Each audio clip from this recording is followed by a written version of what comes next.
What's up? It's the New York Hardcore Chronicles live on the tail end of the zombie apocalypse. Go figure. It's the end. Or is it? Maybe they're cooking up something else. Maybe they're cooking up something else for us. We'll see. It's Sunday Shout Out Day. Welcome everyone around the world. You know what this is, and you know why we're here. We're here to talk about history and folklore and hardcore and punk. All kinds of good shit. That's what we do. We're a year into this motherfucker. You know? I'm a napalm dropping motherfucker. What was that line from Pulp Fiction? All right, what's up, Lincoln? In Valencia. All right. May, I'm glad you're back. It's not the same without you, May. I missed you. You know? Chris Hoffman in Scottsdale. Hello from the Scottsdale, Arizona White Castle. All right. Hey, Whitney. What's up? Been a while. Yep. There you go. I'm like 3 or 4 zombies in already today. The drink, not the corpse. Okay. All right. Here comes our first shout out. Shout out to my hardcore friends around the world from Ontario, Canada. Maurizio, what's up in Italy? I hope you're keeping them Italian girls busy for me, bro, while I'm away. Chad in Cleveland. Hello, Cleveland. You know?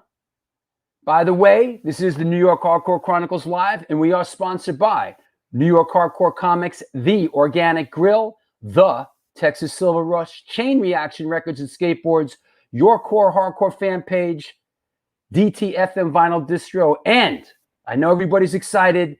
The Gutierrez brothers from Chacho's Tacos are going to be on the show today at the top of the hour. It's going to be a blast. So there you go. Shout out to my New York Hardcore cap. This is a Ezak version. Hey Ashley, what do you say? Sawdust Sally in Ohio. Ohio. Yo, Tommy Conan, what's up? All right. Makes me happy to see you watching, bro. Atlantic City, New Jersey. All right. Germany. All right. Everybody's checking in. Not mad at you. Debo the Pro. What up? New York Hardcore Comics. Rep that shit. Neotronic Mind. Nausea with Amy were great. Okay. Good. Well, you come to the right place, my friend. Neotronic Mind, because we're going to be talking a lot about that today. Good evening from Athens. Come on now. What's going on at the Parthenon over there, huh? Italy, Chicago. Man. LES, that's right. Big LES show today. Hey, let's get it moving and grooving. You know what? Let me get a couple of these out of the way real quick. How about Your Core Chris? In the wake of the pandemic, Your Core Chris created Your Core fan page. Utilizing lessons learned from over 20 years of being an educator and social worker, he decided to try and reach where hardcore punk and the surrounding genre bands create not only their music, but their message. The interviews from a psychological perspective to harvest motivation. Harvest some motivation. I love that. Personal insight and perspective. As my dad would say, hold on. As Arnie Stone would say, it's all about your perspective.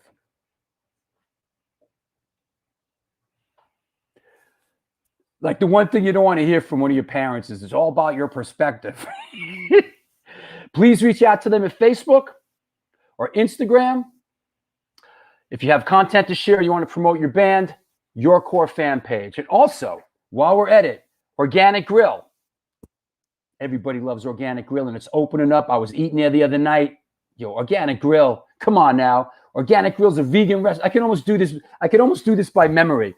Organic Grill's a vegan restaurant located in the heart of Manhattan at 123 First Avenue. Featured in New York Magazine, New York Times, and Veg News. Their dishes have won numerous awards, including Best Veggie Burger, They make their own cheeses, sausages, and burger patties, and every dish on the menu can be made gluten-free.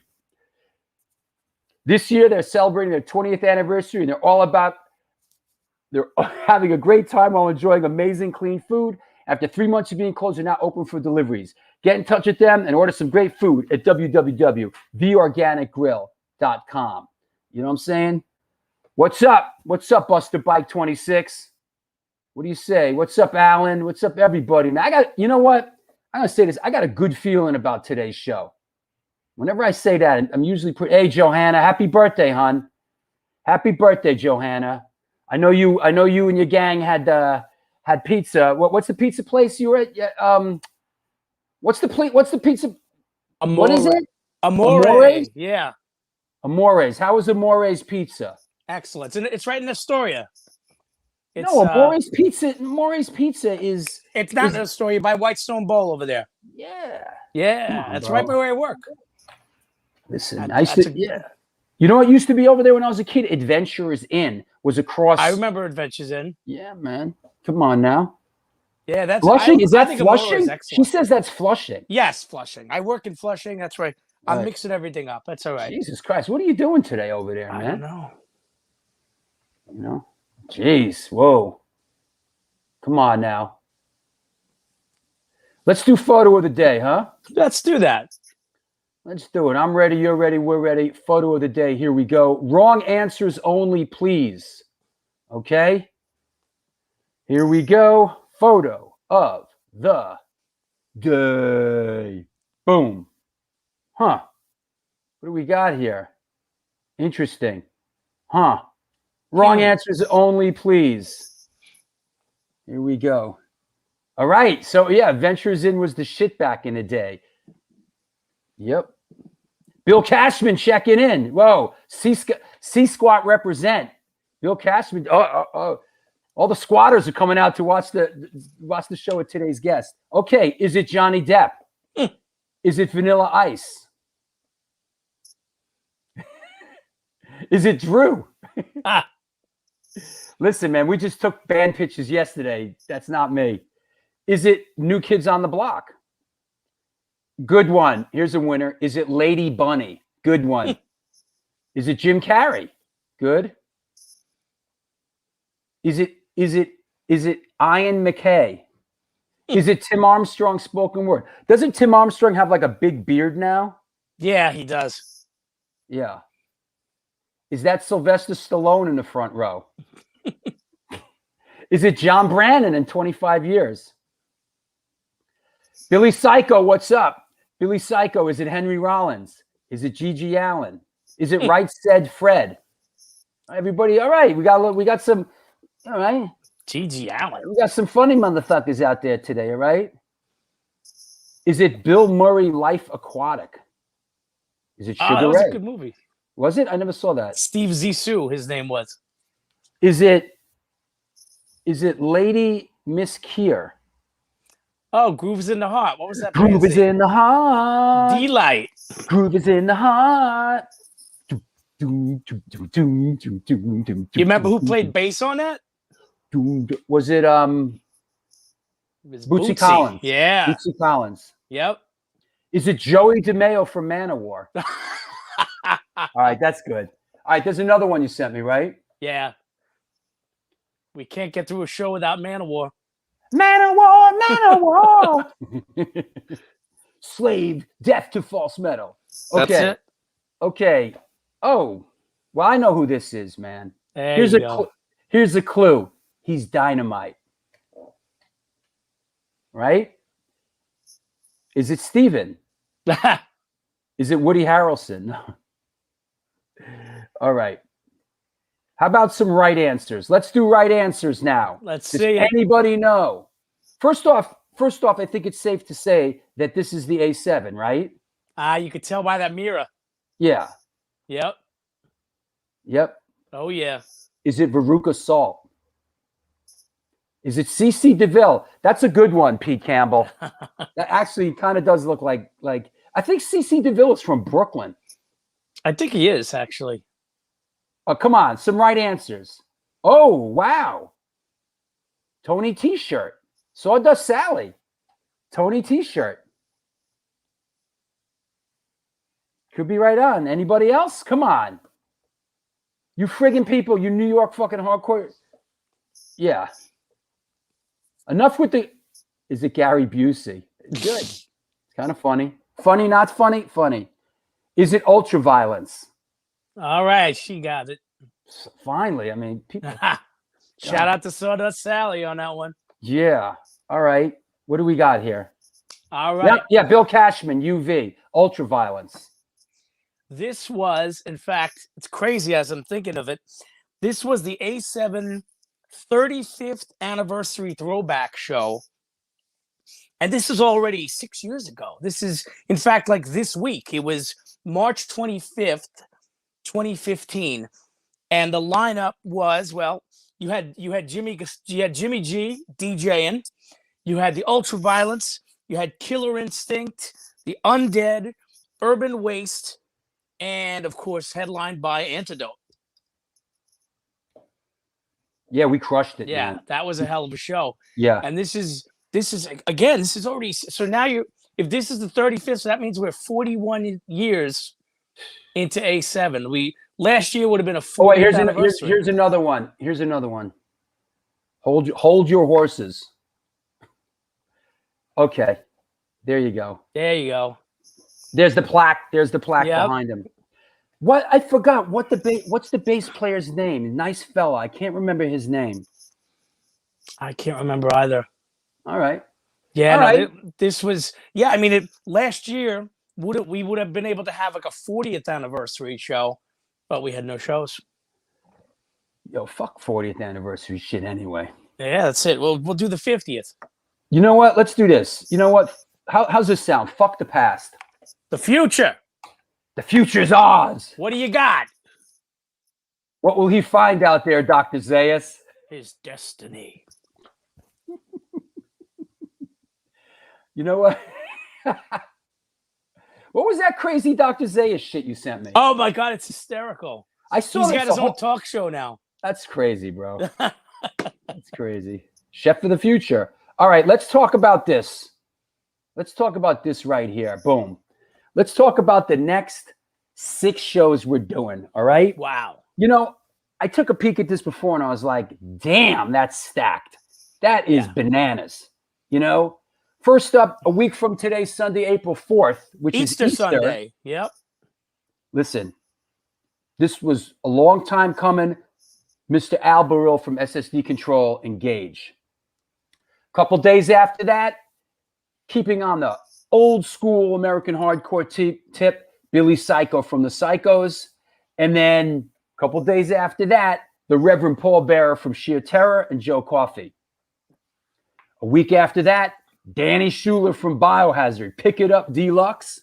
And then, it's all about old school hardcore here. I swear to God it is. From Crucial Truth and Latest Circus Power, Alex Mitchell. And then, come on now, from Junkyard, Brian Baker. Yeah, right? How stacked is that, right? I'm psyched for all of them. This is so much quality in this particular group right here. And it's crazy. Look at it. It spans decades here. Decades. Pick It Up Deluxe. Absolutely, man. I mean, I'm excited about every one of these shows. Listen, you know what? Truth be told, I get excited about every show that we do. Seriously. I do. Absolutely. I mean, some a little more than others, some are a little routine for me, but some, like today, I'm really excited about today's show. You know why? Because I'm sick of talking about this hardcore shit. And we're going to get to talk about some art today. I'm just kidding. All right. So that said, this is awesome. Yep. I'm just kidding about hardcore. I really love hardcore. And it's all I really love hardcore. And it's all I want to talk about ever. You're canceled. I'm haunted by hardcore. It's everywhere. Haunted by Hardcore. There you go. There's an album title for you. And by the way, it's a nice segue into the New York Hardcore mug that I'm selling. If you're interested in the New York Hardcore mug or or shower curtain, the link is below. Okay, it's That Sunday. is a nice mug right there. Hey, what's up with that mug? You You know, got a mug there. Nice mug. what was the other band? We had a good band name the other day. It was like we were laughing. What was it like? Not Rotting Corpse. It was some other funny shit we came up with. It was after the whole scalpel discussion. No, Scalpel I remember, but there was another one that was like, that's a great name for a band. Oh, wait, we got to mention this. After the show today, and I got it right because I said it on the last show. Yes. There's a live streaming event with Stigma to benefit Generation Records. Our boys Mike Gallo and Luke Rhoda, and of course, the godfather of hardcore, Vinny Stigma. It's at revivethemusic.org. Go check it out. Great people in there. Larry the Hunter, too. Yep. Oh, yeah, Larry the Hunter. How can I forget? Come on now. Hey, we got to shout out Robert Hogg, man. I hope he's doing better today, He's home. He is good. Yeah, Robert's out of the hospital. He's home. Good. All right. Now he's just committed like the rest of us. Yeah, now he's just got to watch this fucking stinking ass show. That's it. All right, man. I'll bring you back on later. Boom. Oh, what's that you're drinking? I'm drinking blueberry lemonade seltzer. That's what I'm drinking. Is that a new Pilsner? No, it's a straight up seltzer. Okay. All right, I'll see you later. No alcohol yet. All right. Talk to you in a bit. All right, there you go. This is the New York Hardcore Chronicles Live, and we are sponsored by New York Hardcore Comics, The Organic Grill, Chain Reaction Records and Skateboards, York Horror Hardcore fan page, DTFM. Is my EZAC hat on right? DTFM Vinyl Distro, and Chain Reaction Records, and the Texas Silver Rush. The Texas Silver Rush, a jewelry design firm. The Texas Silver Rush is a jewelry design firm and boutique store located in the birthplace of the Texas country music scene in Fredericksburg, Texas. They specialize in working with musicians in all music genres to design and create unique one-off pieces, as well as to style them for stage, album covers, promo, and social media exposure. Their client list includes Rock and Roll Hall of Famers Greg Rollet, Ringo Starr, and of course, the mighty Agnostic Front. During this current pandemic, all information and online sales is being taken at their Facebook and Instagram pages, and of course, www.thetexassilverrush.com. Also, shouting out Debo and a Pro and Lee Fairley, our first sponsors and most super beloved sponsors, New York Hardcore Comics. They opened back in 2013 when lifelong friends Debo and a Pro and Lee Fairley combined their collections and obsessions for comic books, punk rock, toys, statues, Magic the Gathering, and all things horror. Milady. The store is located at 117 Main Street in lovely Dobbs Ferry, New York. If you want to support them during this pandemic, please contact them via email at NewYorkHardcoreComics@gmail.com. That said, let's not dilly-dally anymore. Let's clear the deck. Make sure everybody's okay. Everybody all right out there? Yes, Stephanie. The Texas Silver Rush. Yep. Represent. Texas represent. We got a lot of Texas on this show. And you know who's coming on later? Chacho's Tacos. And we're going to have some fun with them, man.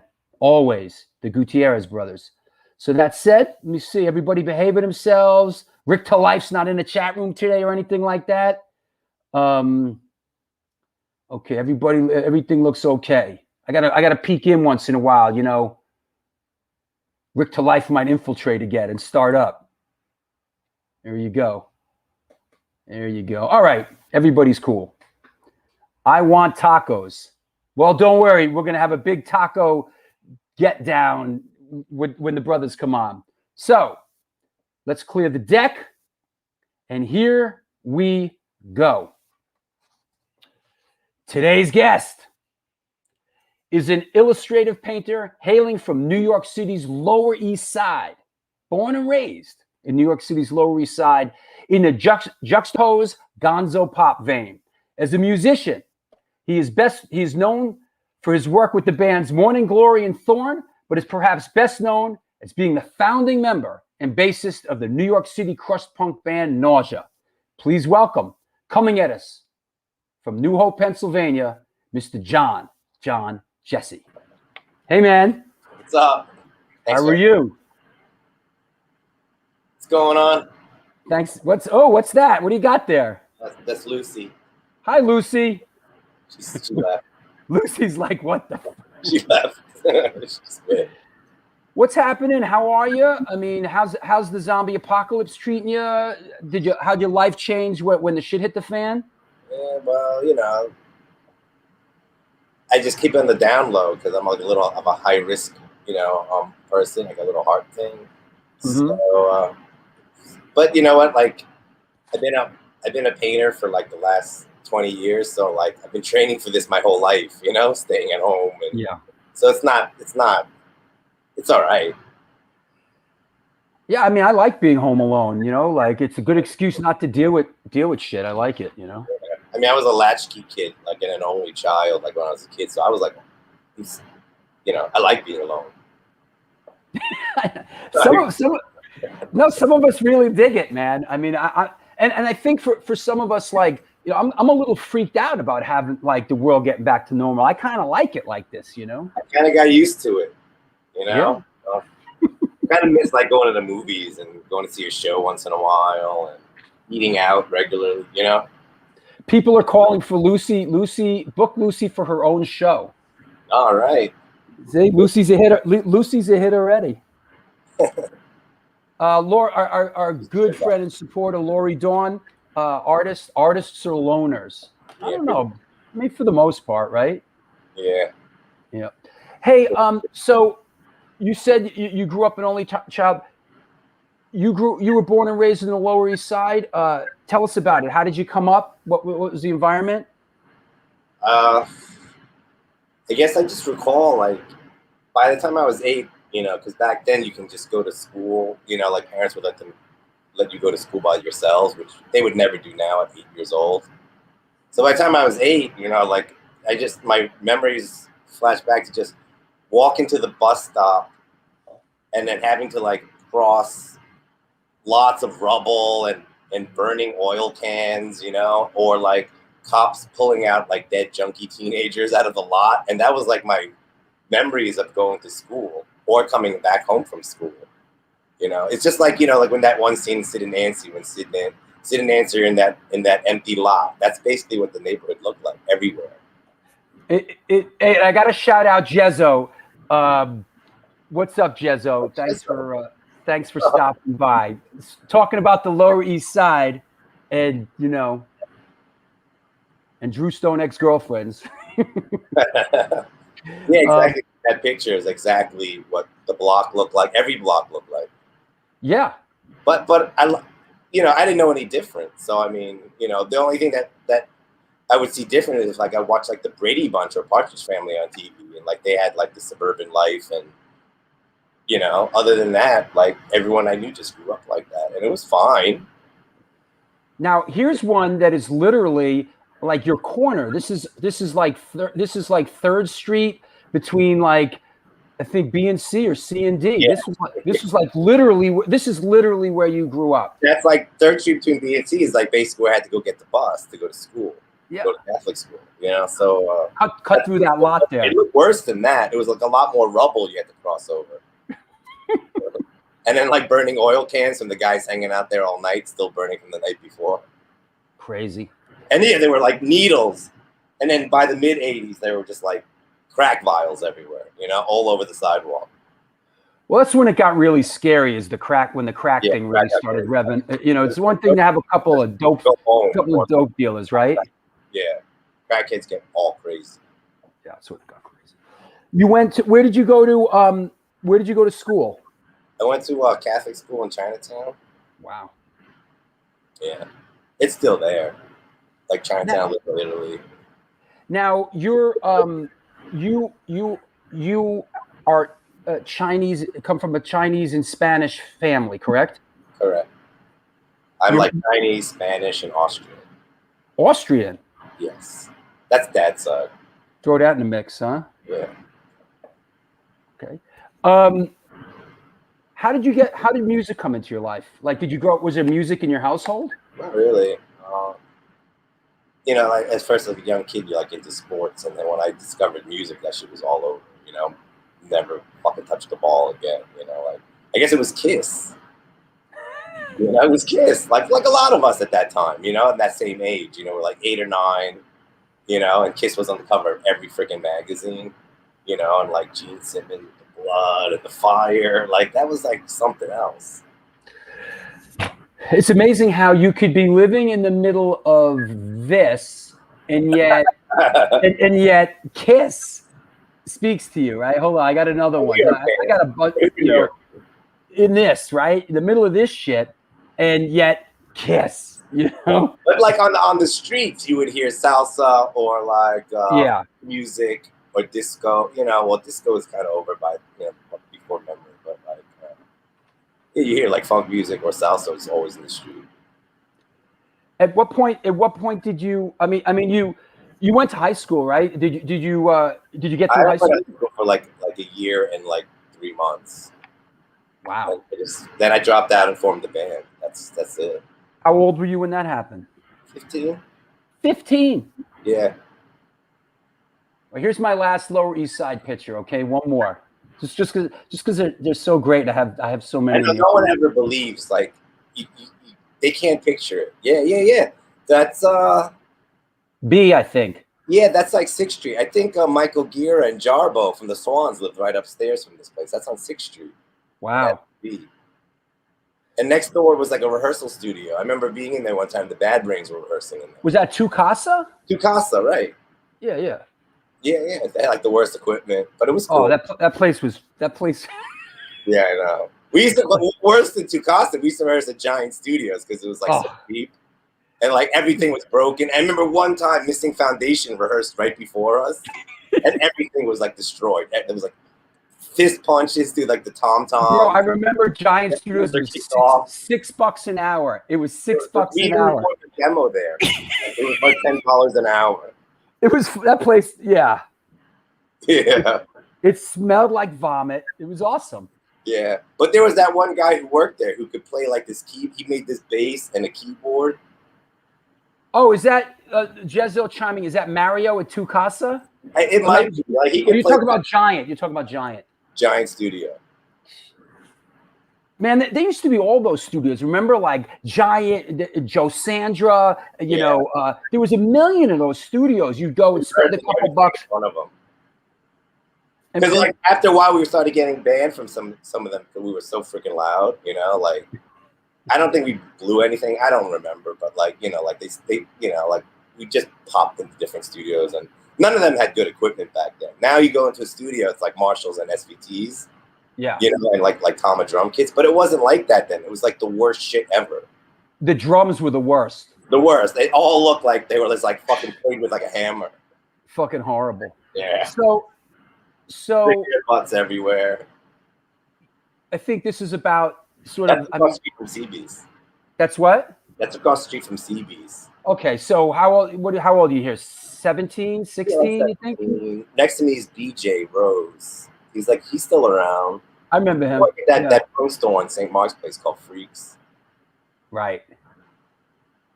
So tell us about at what point did you get exposed to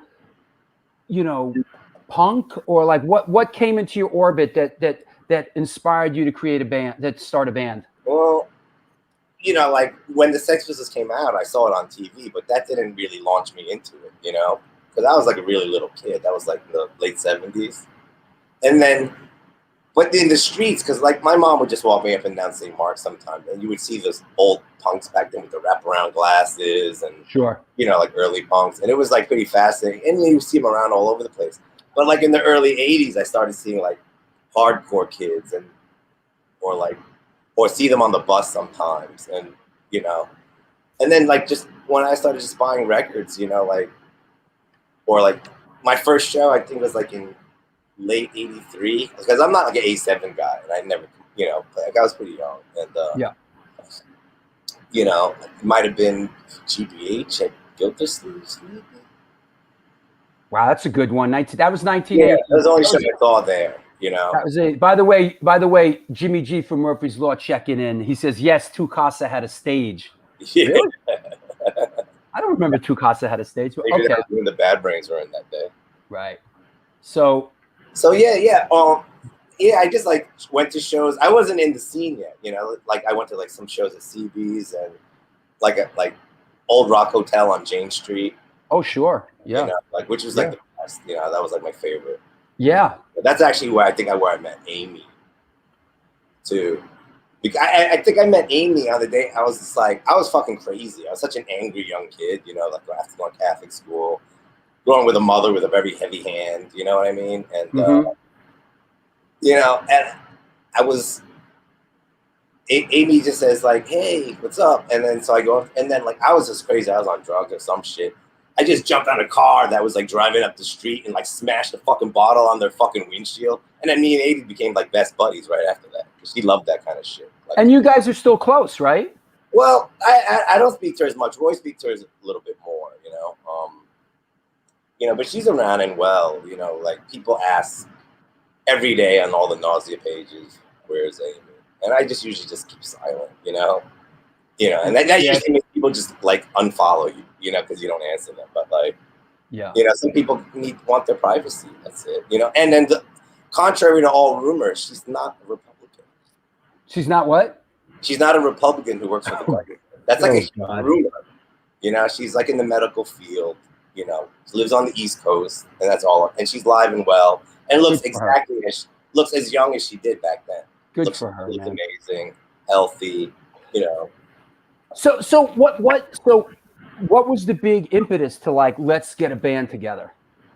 I just wanted to play, you know, like hardcore bands was just like the band and audience is the same, you know, like Yeah, I could do this, and it didn't look so hard. Like when you see like footage of like stuff I grew up on, like Led Zeppelin, you would watch that and be like, "There's no way I can ever play like fucking Jimmy Page," you know? yeah. Like I'll never be able to fucking do that. Well, Vic Venom could, but you know, he could still get that any Zeppelin song at the top of his head. And Spanish. Vic Venom is a guy that flies under the radar and deserves a lot of props and a lot of credit. You know, I remember him in Reagan Youth and you know he was great, man. He's amazing. And like the thing was, like I wanted to form a band so bad.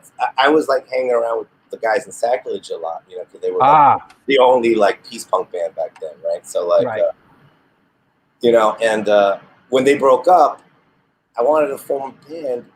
I just randomly asked Victor if we would hang out once in a while, and you know, hang out in the Victor way. You know, Victor was real quiet, and, like, you know, smoked a lot of weed and shit. But I just asked him, like, "Hey, you want to play?" And I could barely fucking play the bass at that point. You know what I mean? I had no place asking him to do shit, right? But he said, "Sure, man, why not?" You know? And then it was just me, him, and our first drummer. Our first drummer was like the great grandkid of like General Patton. His name was Brian Patton. Really? And it was our very first drummer. He didn't play on any demo or anything like that. So there's like I might have a cassette tape of like a rehearsal. Like it used to be a rehearsal on 2nd Avenue. Didn't Jimmy Williams grow up near you from Maximum Penalty? Weren't you guys friends? On Allen Street. He lived in like one of those single project buildings. But I didn't know him until like 87 or 88. We'd go to the same shows, you know, and he was like already in a band and I was already in a band by that point. But yeah, I didn't really know him. You know, I think he was like a metal guy first and then like, you know, became like a skinhead. That's when he joined us. Yep. You know, one thing that we mentioned before is sort of like back then you were either like punk or hardcore. Yeah. And there came a certain point where, I'm like hardcore punk. But talk about how back then it was sort of there was sort of a little separation there. It was even on like St. Mark's Place, like when I first started actually hanging out, you know, like when I was, I guess, inducted, because it wasn't like back then you could just pop up, you know, and like be down, you know, like it could be like now, I'm not really sure, you know, you had to be like some crazy motherfucker or do some shit or like punch some dude out and then everyone's like, "Hey, let's hang out," you know? Who's all right? Back then it was like St. Mark's, like punks on one side, skinheads on the other side of the street. But everyone knew each other. It was not like a war. Yeah. You know, remember that? Like the opposite sides of Trash and Vaudeville to the other side. Oh, yeah, for sure. You know, like when you could still sit on that Trash and Vaudeville stoops and that one next to it. Yep. You know, and yeah, like when I first started hanging out, there were like tons of punks and like Peace Punk was really big because Discharge and Crass was like super huge. And then towards '86, the punks were gone basically. You know, like a lot of those punks got into like glam. You know, like a lot of them, like Marta, and you know, like Matt Green and all those dudes. You know, Yeah, like yeah. they all got into like the glam scene, like the scrap bar scene and shit like that. But Yeah, and also like the sort of music like the goth stuff sort of veered off. rock, as it was called then. You know, that was like pre-goth, like that's like if you were like Alien Sex Fiend or like Christian Death and Christian Death, 45 yeah, Grave, and for sure. like that. Yeah, that was all early. Yeah, Yep. that's before they wore like a lot of velvet. You know, they had like giant hair and like wild makeup and yeah. Yeah. In '86 is like it was just a lot of it was like skinheads. You know, it was just all skinheads. And then me and Victor would still always go to shows together. You know. And I always meet him there because he lived in Queens.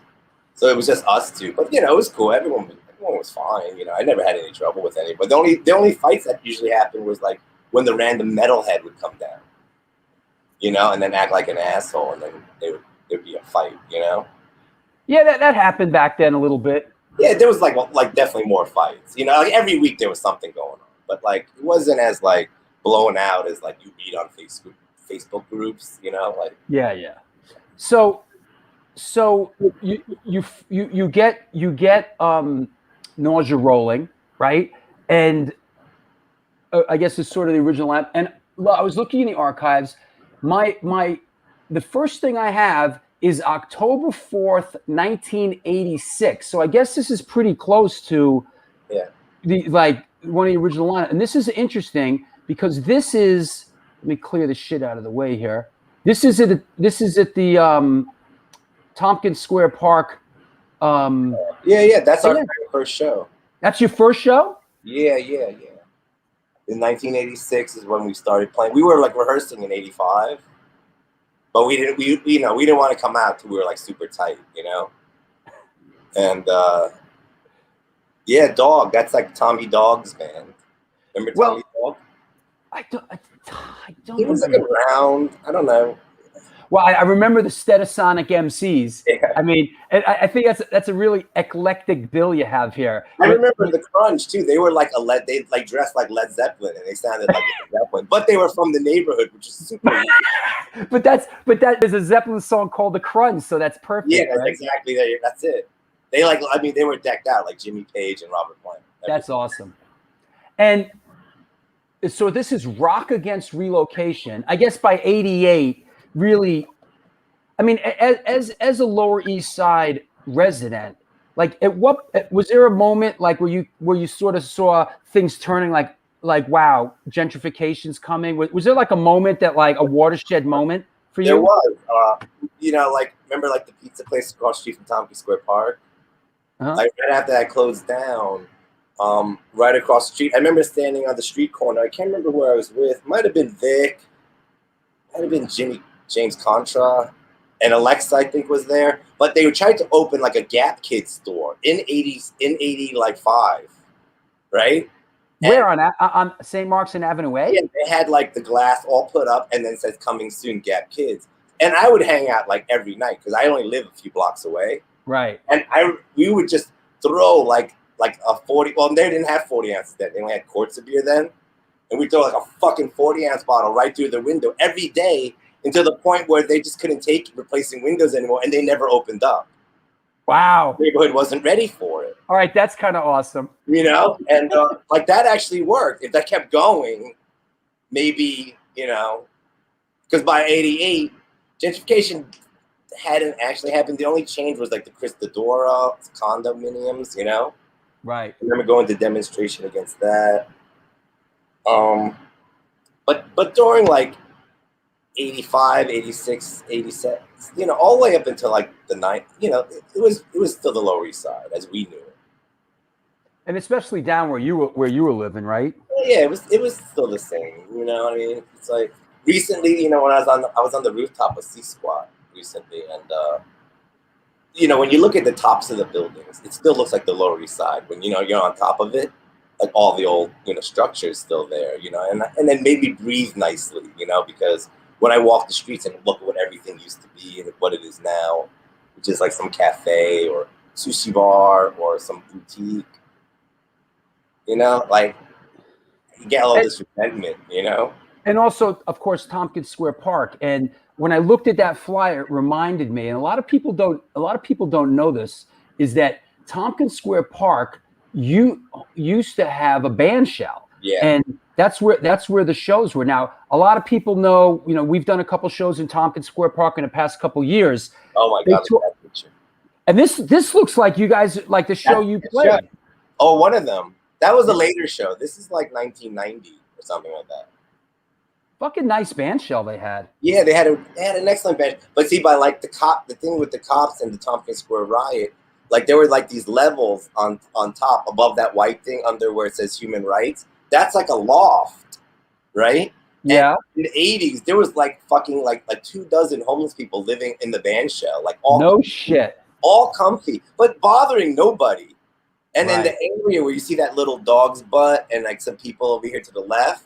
Yeah, the tree, where the Krishna tree over there. Rastafarians. Remember, all the Rastas would hang out right there, like playing soccer or selling weed. And then by the 90s, ththese because there used to be tons of Rastas in the neighborhood. And after like the riot, they were all gone.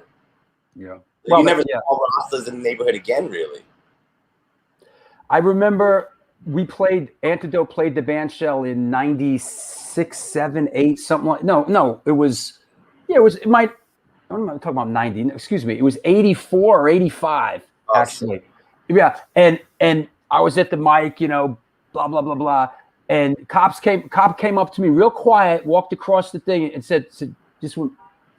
I leaned down and said, one more fuck out of your mouth, and I'm taking you in. Was tough back then. I remember just like walking like out of my mom's house and just getting fucking shook down by the cop instantly. Yeah. Going against the wall for no reason. Happened all the time. And I remember just doing simple misdemeanors. And like a cop would be like, look, I could either take you in, which I know you got no ID, or you could get a little beat, you know? So I would just take the beat. And listen, and you don't even look like a white boy. No. You know? But that's why, you know, they think anyone walking around there like with like decked out study, you know, just out there to buy drugs, you know? So that's where they would always throw you up against the wall to search you for drugs, even though there was no probable cause at that time, because I wasn't strung out at that point. Listen, I like,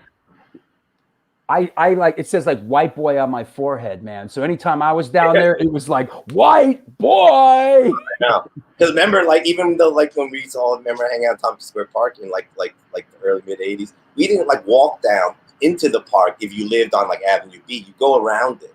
Yeah. Because you would still get fucking mugged down there. You know, down at that corner near B. Yeah.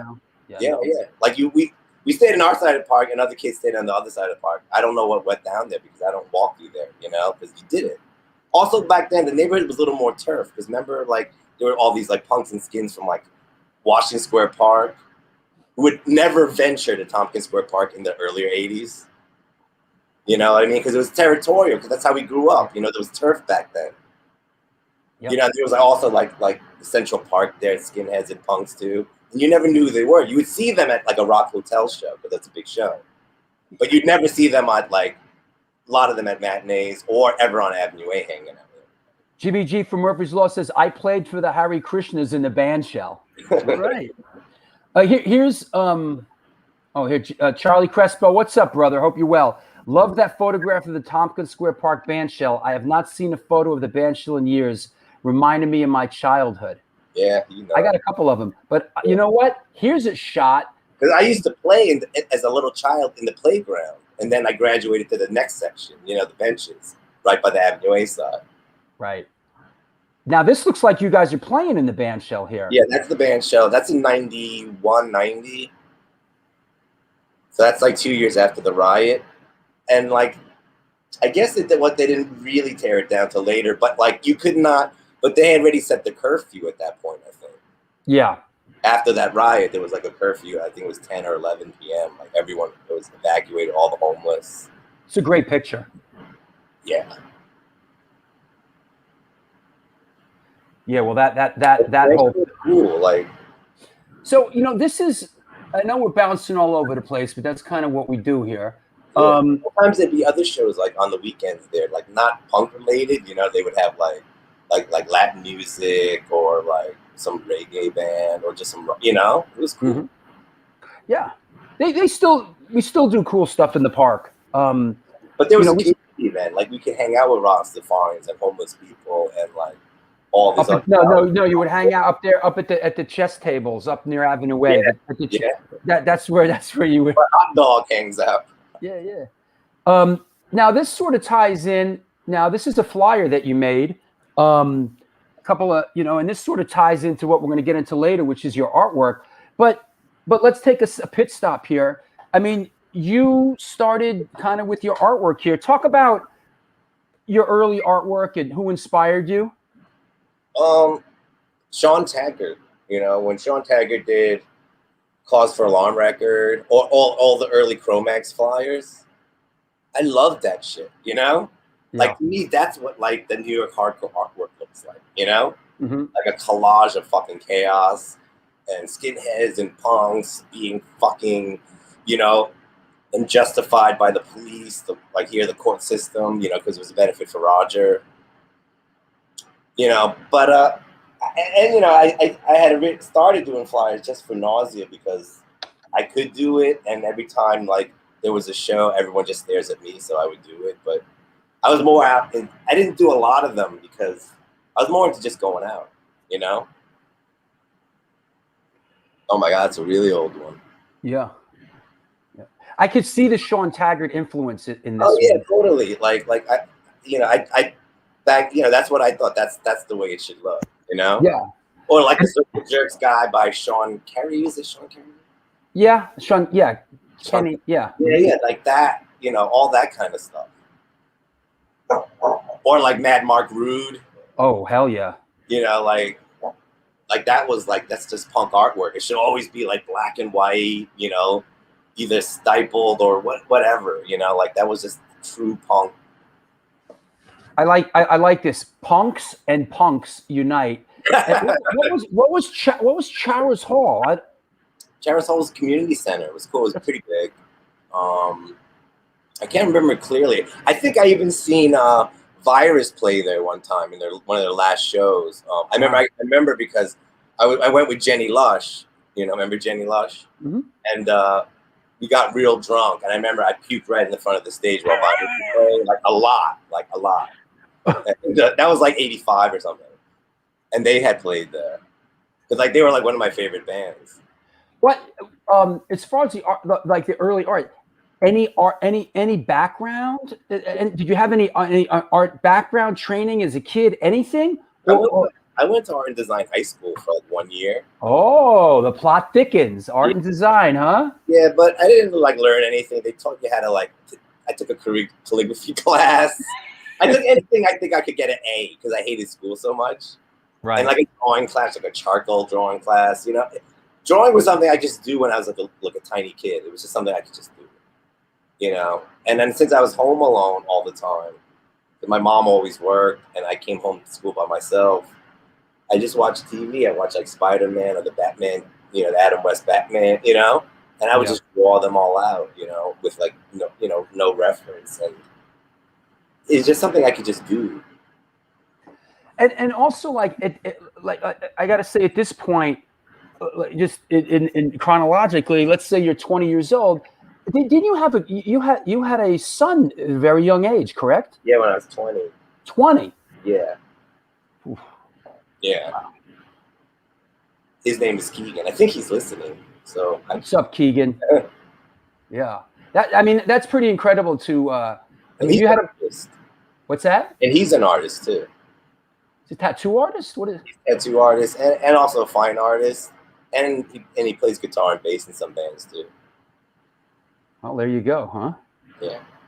So Nausea gets rolling. I guess I think. What was a different lineup in the beginning?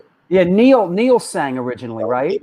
Neil was like the after it was me, Victor, and Brian, that the guy who's General Patton's great grandson. Then we asked Neil. And I remember when we asked Amy, it was me and Victor standing outside of like a hardcore matinee. And we were really into crass. They had male, female vocals. So like, why don't we do this like heavy shit, but do two singers. So we were like, who could we ask? And like Amy was like a no-brainer, Amy was tough. She was tougher than any of us, right? And and she was cool as shit. So we just asked her, we didn't know if she sang ever before or anything. But it was like me and Vic going like, you ask her. No, you ask her. All right, let's just ask her together. So we went up, and I think I did the talking, but like she said yes immediately. Came to a practice, and by that time we had a different drummer, Pablo, who passed away. But Pablo was really good. So we were like pretty, we definitely had a sound going. So Amy just said yes. This is Al singing here, right? That's Al, yeah. Al came in 1989. Got it.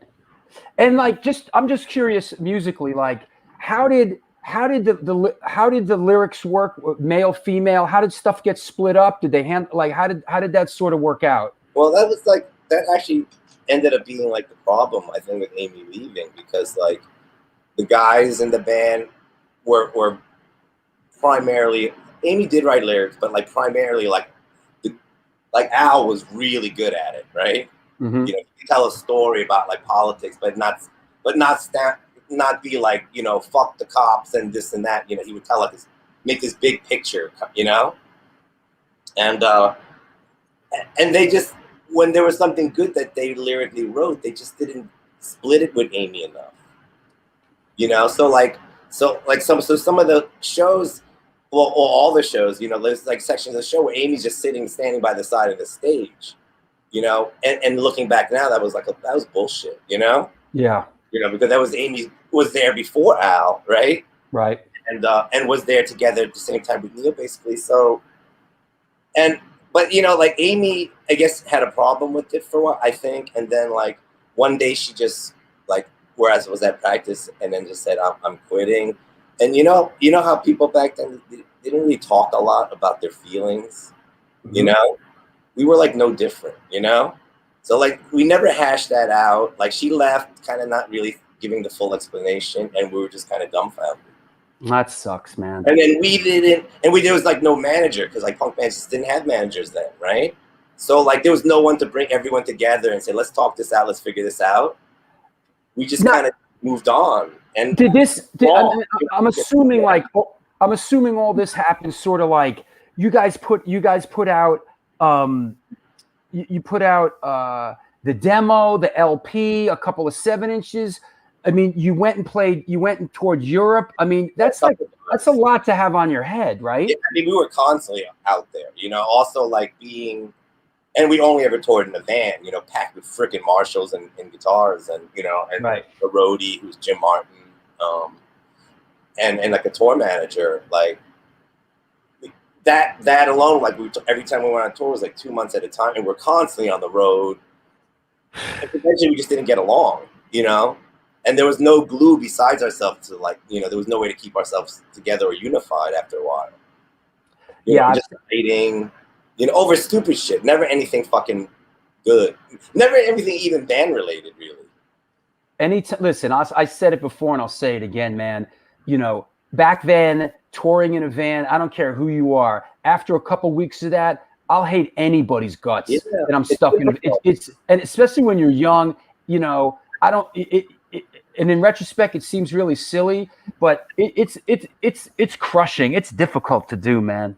It is, and it's like, and also a lot of times some of these bands, you don't even know them very well. Like, remember, like the first time you had to cross the Canadian border, or you cross going to Europe.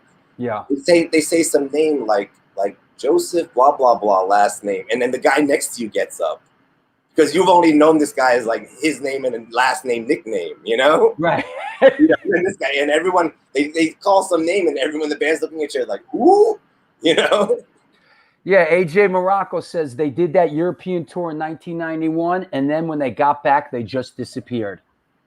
That's kind of true. Like we were supposed to do that, finish the tour in England, like Barcelona and England.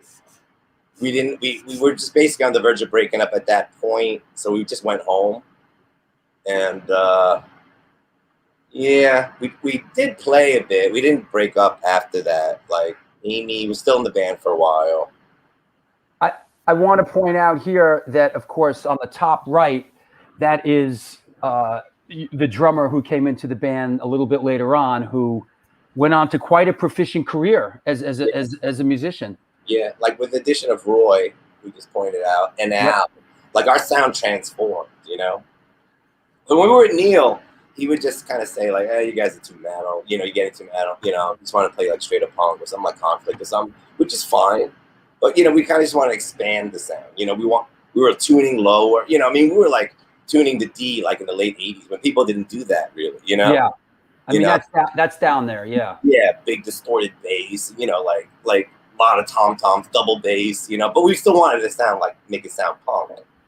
But, yeah, when Allin and Roy joined, like everything transformed. I mean, Roy's an incredible drummer, man.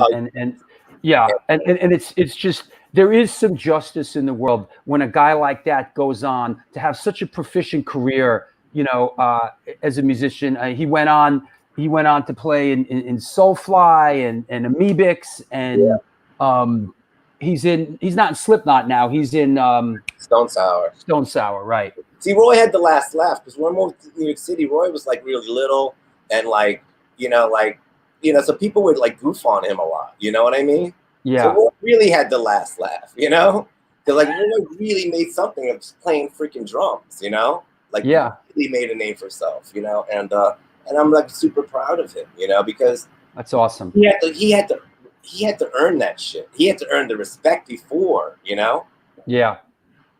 You know, because you would get like picked on because Roy's the kind of guy like he could play all this like drum. His timing on the thing was like a clock, but he couldn't walk down the street without tripping over his shoelaces. You know, so he would get like teased a little bit, but like he was the best, and musically like he could write songs. You know, he was just and he was the most important thing.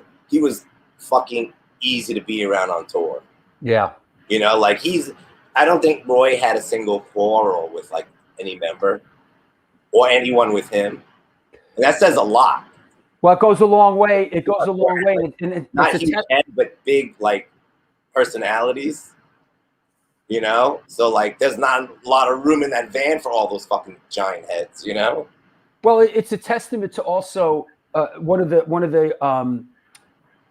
it takes. It shows to be in so many bands and have such a career in the music business is you need to have that quality. You need to be able to fucking get along with people. Yeah.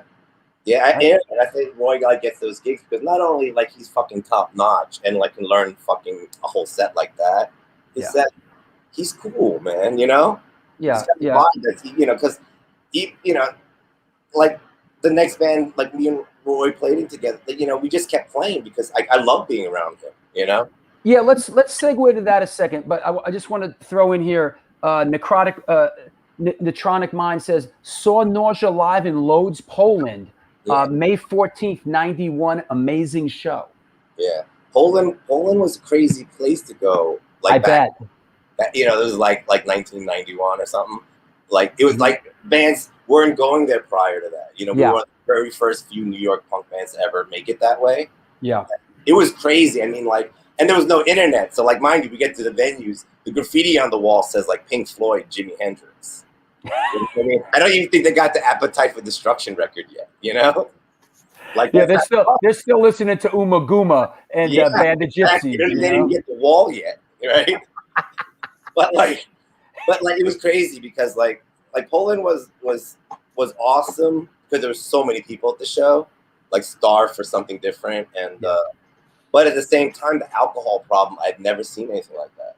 Like when we got rolled into sound check, there was like hundreds of kids outside, like teenagers, all like drinking vodka, like out of like unlabeled bottles.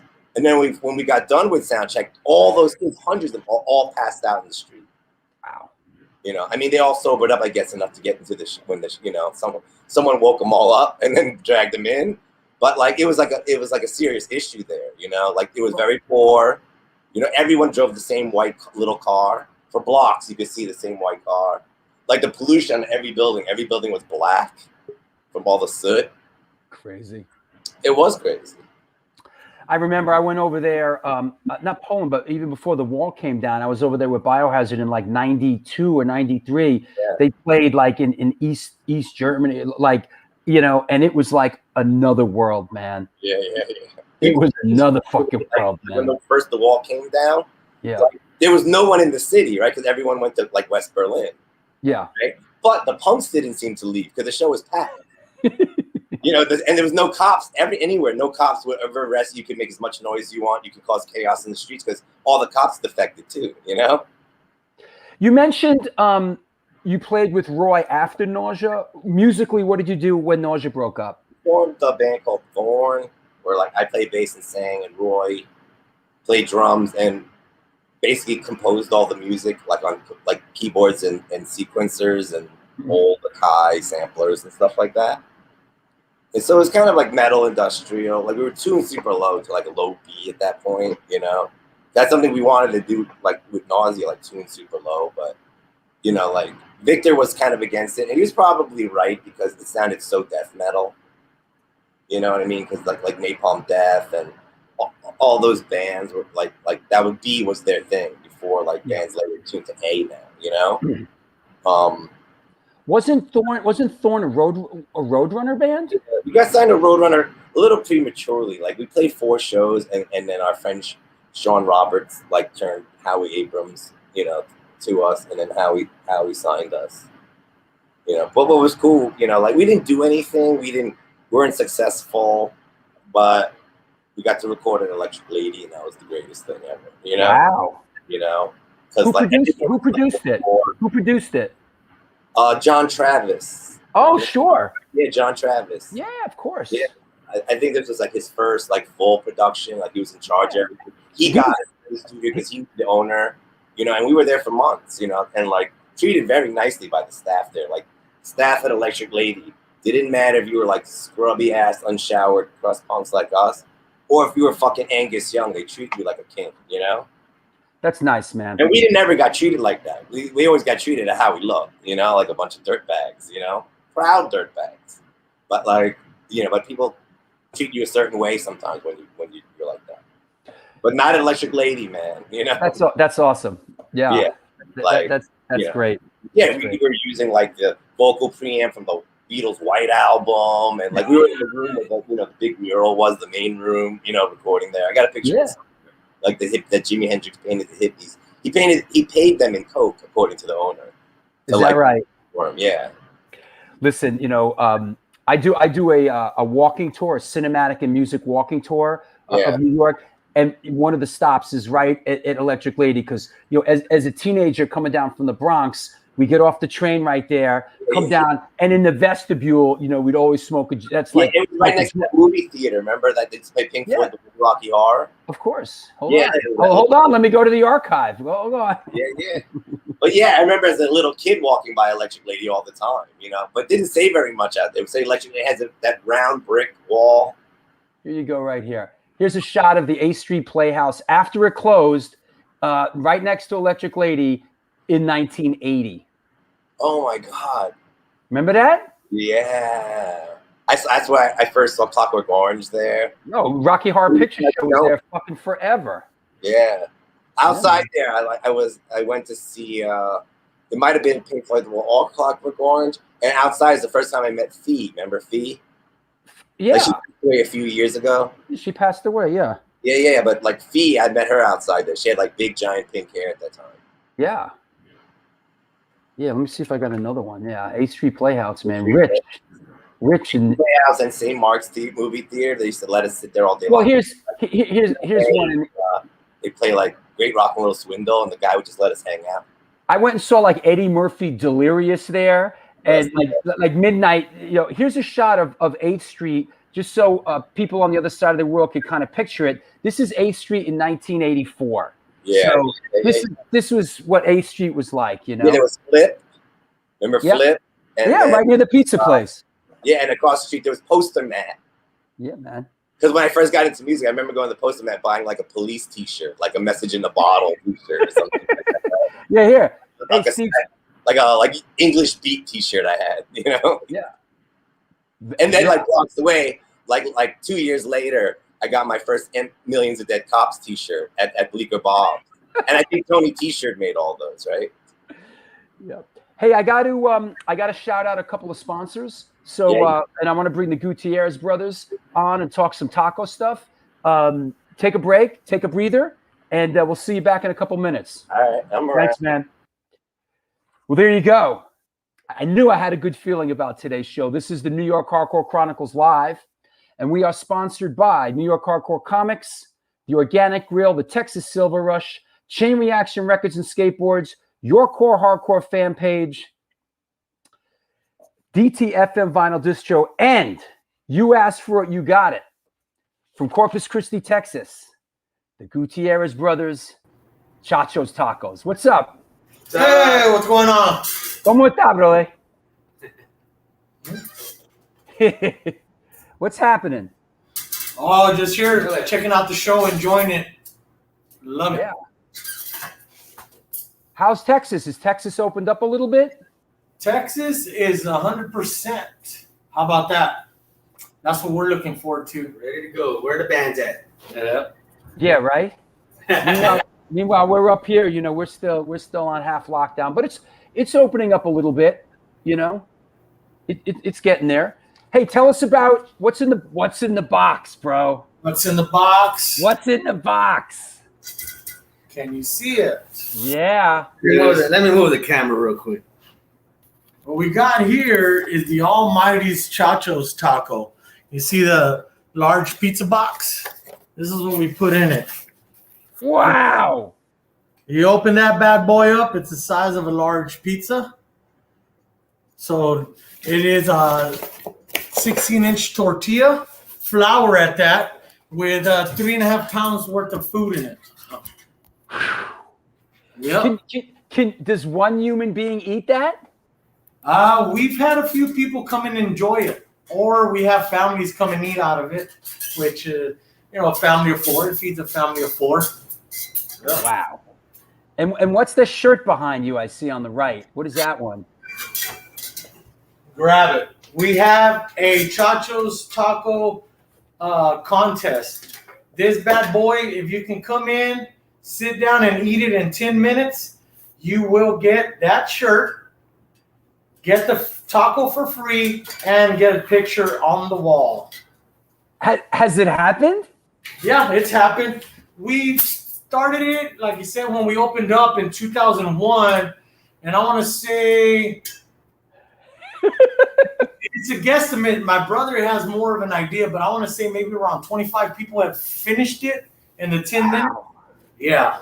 And we have one female, one small female finished it in 10 minutes. Is that right, Mike? Yep, that's right. That's crazy, man. People, yeah, they come in and try, but not a lot of people can do it. It's fun though. Yeah. Oh, that's great. That's great, man. That's A lot of awesome. people just come in and order it just to take a picture with it. That's what they do. Yeah. May one of our staunch supporters, Mayhem, I want tacos, damn it. She's in London. So That's awesome. Yeah, we can ship them out. I said that boy. yeah, that listen, I can't wait to get down there and come check out the place, man, you know? Yeah. Are you I mean, so everything's open, you're open, people coming in, it's all happening, huh? Yeah, well, as far as us, as the restaurant itself, we're trying to shoot for this coming Wednesday. What it is this freeze that hit us a couple weeks ago, man. It hit us pretty bad, and we're not on a foundation, so we're up and kind of busted some lines. And the supplies down here for the plumbing was nuts because South Texas is not prepared for freezes like this. Right. The plumbing supplies kind of messed up everything. It took us about a week and a half to get a plumber out here, and so it can operate. And we're able to operate the kitchen and stuff like that because we're closed. But what it affected was the bathroom, the men's bathroom. So we got that taken care of. We're redoing the inside, getting it ready for customers to come on in. But as of right now, we're drive-through only, and that's what's kept us alive. Is we're lucky enough to have a drive-through. Good. a lot of people have drive-throughs, and a lot of people don't want to knock on the door or do curbside. You know what I mean? Yeah. So that helped us out through this whole Yeah, pandemic. that's something that, like, here in New York we don't have that. There's no drive. I live in Manhattan, and so there's no drive-throughs here. Like, as a matter of fact, as a kid growing up in the five boroughs, like, drive-through was something totally. I never even knew such things existed until I got out of New York City, basically. Right. But later on. But here they're letting people do outdoor dining. But I could see how, like, places like you and all over the country who have drive-through maybe could hold on through this friggin' thing, Yeah. It's tough and it's difficult, but we're a strong family. This is, me and my brother. I work the kitchen. My mom still runs it. So my brother, his girlfriend, and a few other family members, we take a bite, we bite the bullet and some pay and stuff like that. But we're strong enough to keep it going. We're not ones to just give up because what happened. 20 years is a long time to say for a business to be an open, and just to give up. We're not hearing that. Absolutely. Hey, listen, I want to thank you guys for coming on. I love you guys. You're a great sponsor, and I'm so thrilled that you're a part of this whole thing, man. We're thrilled too. It's a shout out Sunday, correct? Yes, go. To Jason Stedman, Fleet Customs right here style. If you want to look him up on Facebook, his personal page, he does some good clothing line, streetwear. Mike, you want to shout anybody out? Shout out to whoever wants to come by and enjoy some food. Come to Corpus. Texas is open. Texas is open. Come on. Yeah, any bands? I know a lot of clubs closed in Texas, just like other places. But we got 2 or 3 clubs here in Corpus that stayed alive. So come on through Texas. We're 100%. We do there. The places are strict. Policy as far as COVID, but we are open 100%. I love it. Some of my people are saying, all I'm thinking is franchise. Yeah. Hey, I love you guys. I'll talk to you soon. Yes, thank you. Okay. Well, there you have it. Gutierrez brothers, man, at Chacho's Tacos. I love my sponsors, man. We have some great sponsors for the show. We really do. We're really, really blessed in that regard. Want to shout out a couple. You know what? Want to take a minute here to talk about my Patreon page. If you're new to the show or just checking in, it's how you can support this show. This show exists because of your support. Quite simply. And I know people are getting out there now and doing other stuff, and we want to keep the show going. Really do. So if you can, reach out, support the show. If you want to be a sponsor, even though we got a couple of sponsors, but there's a PayPal page there. There's a PayPal address, stone4124@aol.com. And there's the Patreon page. The Patreon is our community within the community. We got a lot of stuff going on. Every other Wednesday, we post, when we don't do a show, public show, it goes on to Patreon. We do private shows where we like to talk to artists about different stuff. So I want to shout out a couple of my recent patrons: Volt BMX London, Cano X Chicano, Al Baril from SSD Control, who's coming on the show a week from today, Michael Kent, Debo the Pro, and Steve Psycho from the Psychos.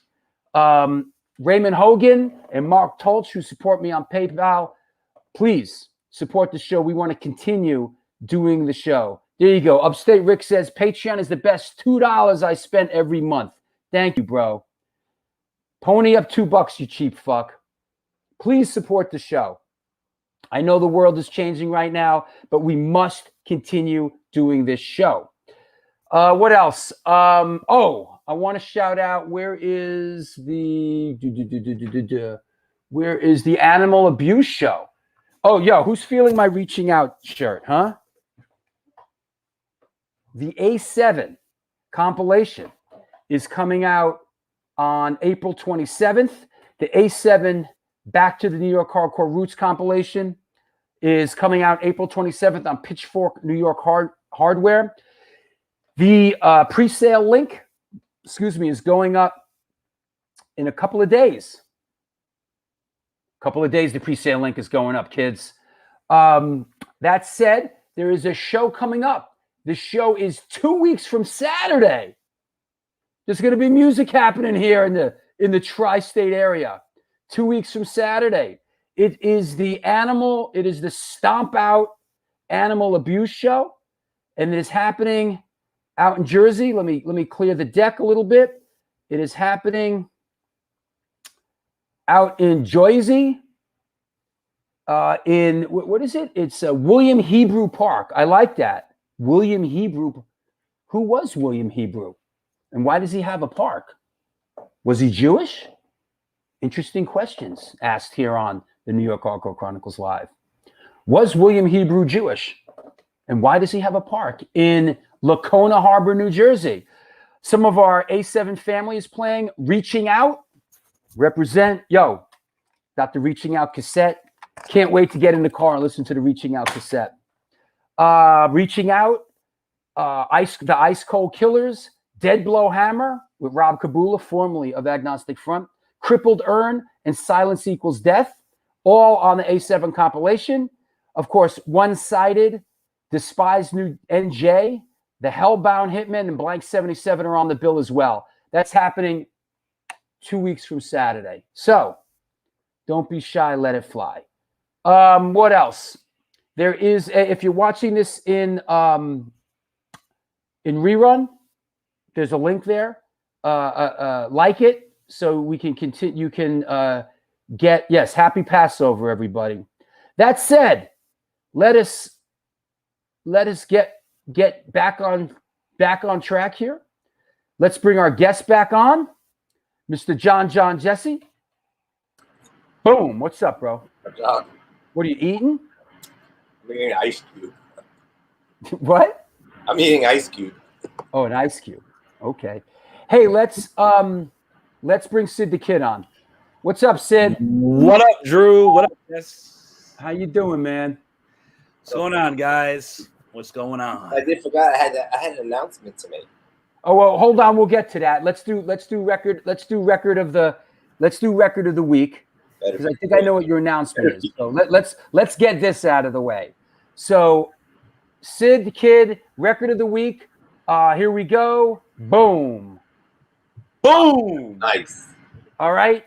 Lay it on us, Sid. What's going on? All right, guys. So, in honor of the guest that we have here today, it's only fitting that I even bring this album up because I know it definitely resonates with him and a lot of people who are watching the show as well. This is Amebix's debut record, which was released in, I believe, September 14th, 1985 by Alternative Tentacles. It was actually reissued and re-released on vinyl in 2000 with 2 extra bonus tracks. But basically, this album, obviously, here is a rise and definitely something that even punks back then never saw coming when this came out, especially around, obviously in the mid-'80s, a lot of things were happening. Metal was seeping into a lot of stuff, punk rock, hardcore. You would never really think punk, but, this record right here really speaks a lot. I mean, it's definitely very different, very heavy, very, musically driven. Just the intro track entitled "The More" is something that was like a spooky element to the record itself, but really it's like just a total change from what you would expect from a punk band coming out in '85. Just simply put, this record, I mean, I can't say as much of it. I mean, I would honestly even tell people to give this record a listen. It's definitely something you're not going to expect at first, but it's something that is worth listening to. Jesse, does this resonate with you on any level? Yeah, in 1984, Ilio, remember Tattoo Ilio? Of course, Fly Right Tattoo. I was like 15 years old. He gave me probably the first American guy who got an Amebix tattoo was me. I got like the inner sleeve of the No Sanctuary album. Yep. Like, right. I mean, it's like still mad faded now, but like there's the. Yep, there it is. I got that in 1984. Wow. And I remember like trying to talk to other punks on St. Mark's Place, like when they had the boombox. Let me put on this tape, and they put it on, and the people back then, they just weren't having it.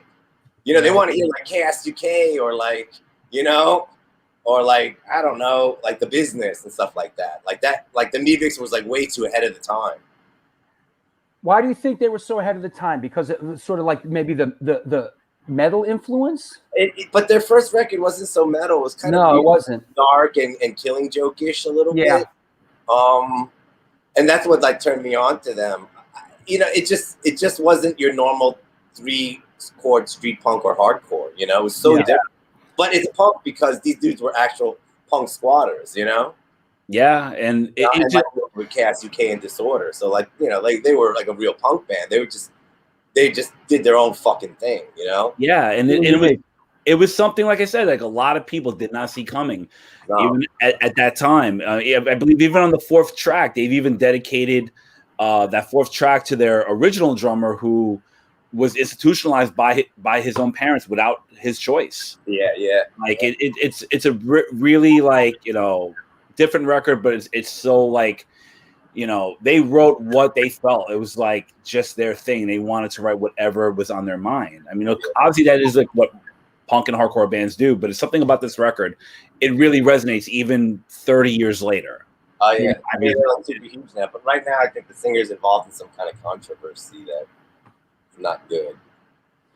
That record aged well though. It's still like the early Discharge records. Like I could still put those on and be like, wow, this is like Discharge is like my fucking life, because like when we were playing Nausea, what we wanted to do, why we tuned down, wasn't because of like metal, it was because of Black Sabbath. We were really into that Into the Void song, you know, that was Simple C, and we used to practice it. And like I'd go to Victor, why didn't this sound right? He was like, well, they're tuned to C, we're tuned to E. So we were just like, fuck that, you know, let's tune down. And then but then I don't know, man, the Amebix, it was just something dark about it. Like they were squatters, but the lyrics also about like living in the squat and drinking and, you know, like, and like drowning your sorrows. And it was very relatable at the time. You know, 80s squatting was like a lot like that, you know. It was like not like a nice squat we all lived in. It looked like a fucking just an abandoned building with like a bed in it. Did you ever live in a squat or did Yeah. I lived on H Street squat. I lived there the longest, and the other squats I had lived at were just like real short-lived squats until the cops came and kicked everyone out. But even though you had roots in the Lower East Side, you still lived in a squat? Well, like I got kicked out of my mom like when I was like 15, when I refused to go to church anymore. My mom was like religious, you know. Hence why the Nausea logo was like the Antichrist, you know. Ah, okay. Because, you know, like I was like, you know, like Nausea's theme was always like anti, not against like every religion period, but anti-organized religion.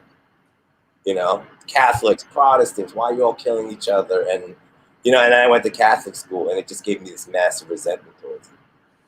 All right, so I get it. The Nausea logo, yeah, I see. Yeah, because I drew that thing originally in the H Street squat when I was 15, and I think Victor was in the same room. Wow. But he came up with the name. Who's Todd Anthony Savarella? It's Todd from Detroit. Okay. What's up, Todd? What's up, Todd?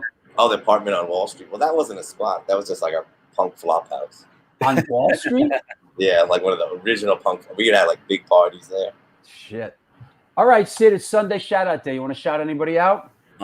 Basically the guest we have here, John, I want to personally thank you just for being an influence on me and so many. You know, even though the band hasn't been around in over 20 years, it has such an effect on kids that weren't even born, or like in the 90s, they were like just kids. But of course, in the 2000s, it's like people today will still talk about this band. The band's been bootlegged left and right, T-shirts, patches, still, because it's just that effect that it just branches out to this day. Like those lyrics and those songs still carry on from 1987 to 2021. Yeah, it's funny, like, you know, like Drew, like, you know, like you're like an original dude. Like you didn't have no idea that like New York hardcore and punk would have this like folklore behind it. Mostly to like the European market, you know what I mean? Like it's a little blown out of proportion. You know, it was just, you know, a bunch of street kids making music back then, and had no idea that we would have that anyone would listen to your band after you broke up. Yeah, and at that time, obviously, you were Right. one of the only punk bands at the time in New York City. Before that, you had the Virus and I believe PMS. So there weren't even as many back then, but at least like your band kind of had this thing where everybody could come to the show and get along. There was no, to a certain extent, no bullshit, no drama. Everybody just came to have a good time. When we went out tour, there was a lot more fighting on our shows. Like, but it was something. The No Fighting Club. Like we brought bags there. Remember skinhead bags? Yeah. Oh yeah, yeah. He was already banned from there, right? Like Gilman Street, because he was originally a Frisco skinhead, and then he moved to New York. But he became like good friends of ours. I remember like someone tried to steal my radio, and he fucking got it back. Like he was a cool dude. Like, so we ran into him on Frisco on Haight Street, and then we said, "Hey, come to the Gilman Street tonight," in Berkeley. Well, we'll get you in, and you can hang out with us and just come in with us. And he's like, "I'm not allowed in there." And of course, we bring him in with us, and immediately, we play like 3 songs, and he gets in a fight with some kid in the pit. All right, Sid. It was funny. I mean, whatever. All right, Sid. I'll see you. Thank you, man. All right, thank you again, guys. Enjoy the show, everybody. Yep, we'll see you. Well, there you go. That was cool. You know, it's interesting what you talked about. How, but I think that could be the same for the early folk movement, the early psychedelic movement. People are in it's community and culture, and people are in these scenes, and it seems very insular as you're living it.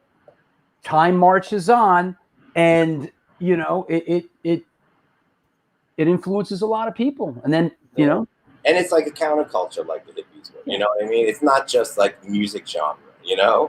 Like there was like every scene had a real community to it. Yeah. And also back in the early days, you were tied to these people because everyone else, every fucking redneck or every fucking asshole wanted to kick your ass. Like really wanted to kick your ass back then. Yeah. It's interesting. I mean, it's sort of in a big way, it's my life now. It's like I was a musician, I'm a filmmaker, I'm a documentary filmmaker, but growing up, like I always loved history, and I always loved history. And so as a filmmaker, I do documentary films, and I just have a passion, for history. I watch history documentaries, and I feel like this community, and I felt this way when I was young, it's important to document this stuff. There's history to it. It's important stuff. Yeah. That's how I always felt about it. Like back then, it is true because like back then, remember, like in the earlier days, every band sounded different. There was no real blueprints to go by. Like every band had something so unique happening. I think when the youth crew thing came along, and no discredit to them because some of those bands were fucking excellent, and could play better than like the usual cast of characters we had, but like when that thing came around, bands like Reagan Youth or like like the Nihilist, all those bands like False Prophets, were all something at one point, all got kind of like forgotten about. Yeah. You know what I mean? Yeah, things. Yeah, definitely Reagan Youth did. Reagan Youth was great. I was friends with Dave. He was a kind soul. Dave was one of the first few people I met, and actually one of the first few like hardcore people phone calls I had back then. Like he was a really amazing dude. Yeah. And then we'd go on the road with them, and he'd always have like his hippie girlfriend. I mean, like a real fucking deadhead. You know what I mean? Like a real. Hey, let's talk about your art. And I got some stuff here. Let me. I'm gonna post up. Well, I'm gonna. Hopefully, I think I should be okay posting this stuff. You post something you can't. Hopefully, I think I should be okay. Hopefully, they don't review it too hard, right? Am I not first? Listen, I'm posting up some of my favorite stuff that you do, right? I love your work. I am a fan of your work, and just talk a little bit to how did this get going for you? How did you arrive? What inspires you? Tell us about your process. Well, you remember, like I said, I had done flyers, but like when I was younger, but I never really had any aspiration to be an artist. I just wanted to play music, and then travel and like meet people and just fucking rock the fuck out, you know, and spread our message. And then, but like during the 90s, I got so like seriously like fucking bad drug habits, you know? Oh, you too? Yeah. So much. Yes, Lower East Side Story, right? And then in the 2000s when I got finally, after many tries, finally like started going to NA and AA meetings all the time. Finally got sober. But I was like mentally not prepared for it. You know, I spent a lifetime getting fucking high and drinking myself to oblivion, you know? Like a lifetime. Like I never went on stage without like alcohol in my body or pills or like a bag of dope, you know? Or coke. And so in between those NA meetings, I literally was finding myself under the bathroom sink with a thumb in my mouth, you know? So to keep from going fucking crazy, I just started painting a little bit. And I showed like a few friends, and it was just kind of like very lucky, you know. I showed a few friends, and they knew the right people, and got me into like the first, you know, group show at CBGB's gallery, and then I did a few other things, and that just led to this and this and that, and then eventually, like 10 years after, I was in doing my solo show in Soho. You know, I've been in piles of books and magazines, you know, so like it all just came naturally. It was like it was meant to be.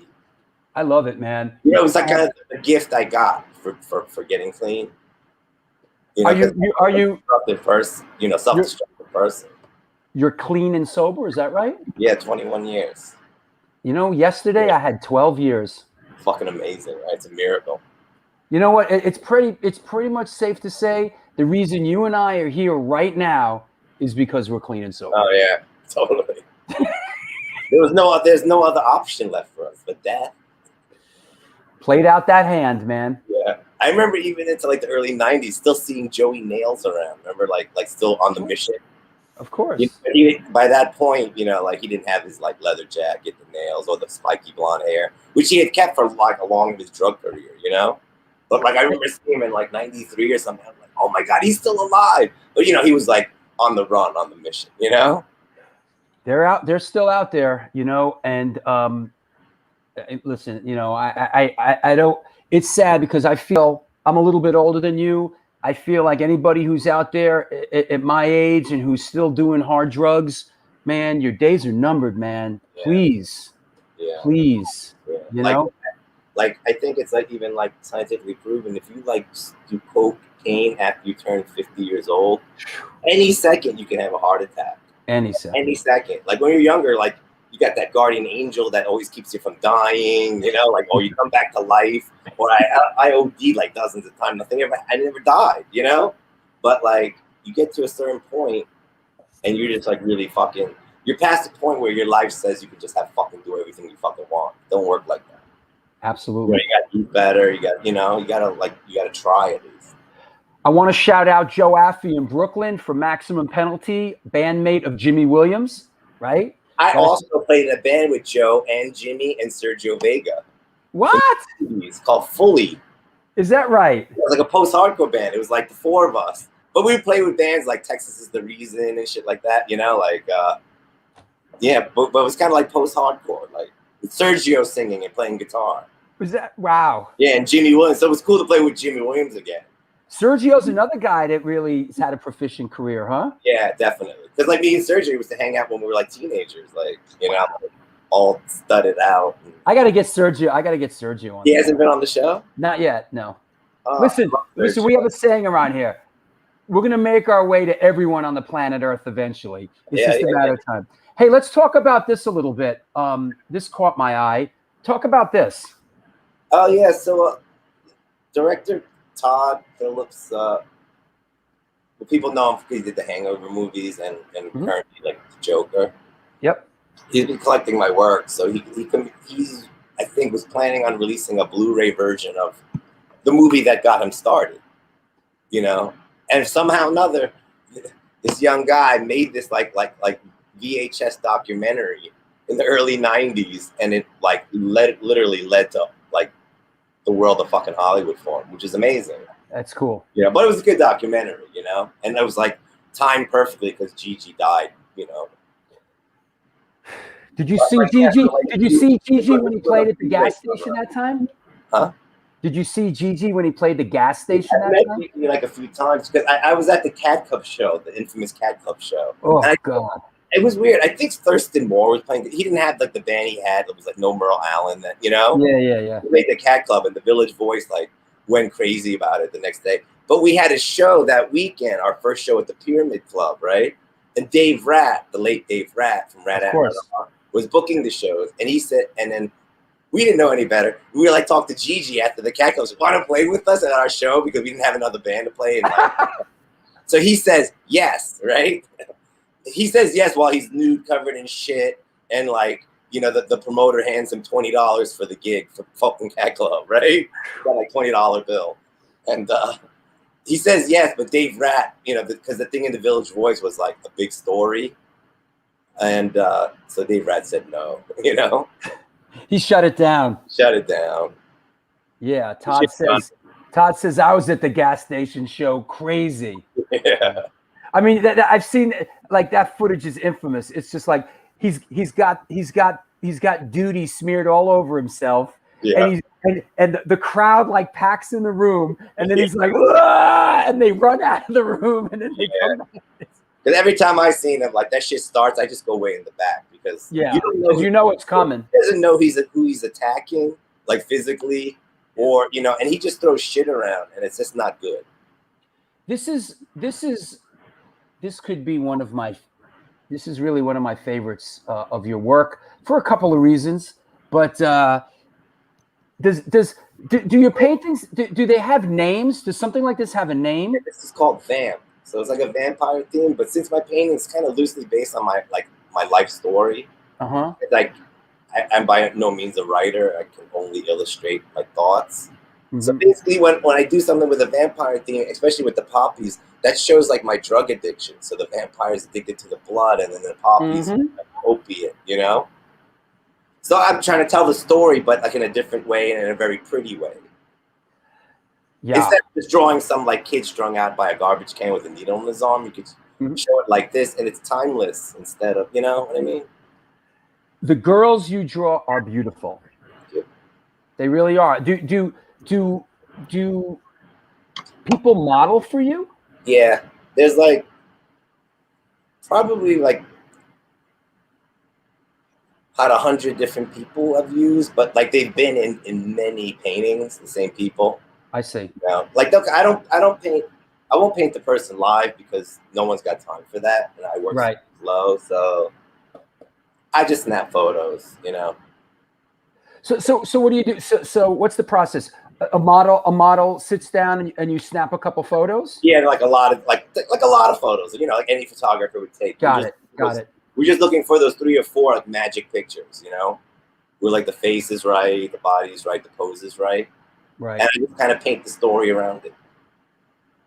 Yeah, that's a great one. Let me see what else I got. And another thing that's really interesting is, this gal caught my eye. Apparently she's in Russia, and I mean, of course, your art, art is like that, especially in the world we live in now with the internet.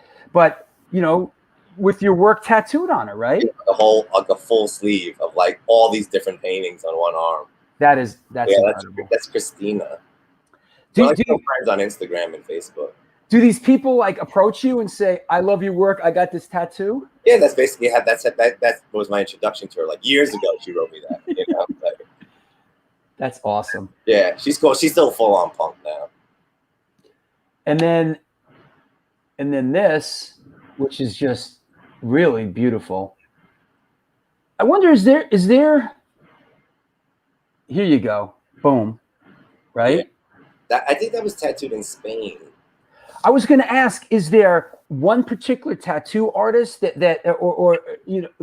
is like kind of acclimated to your work, or is this just all? I've seen a few others. Like I have like a folder like in my computer of like all the pictures people sent, ranging from like very good to like Christina's to this one, and then other ones that are just like unbelievably like not okay, right? Yeah, it happens, This guy seems to be able to capture like keep it real painterly, and Yeah. and it looks just like it.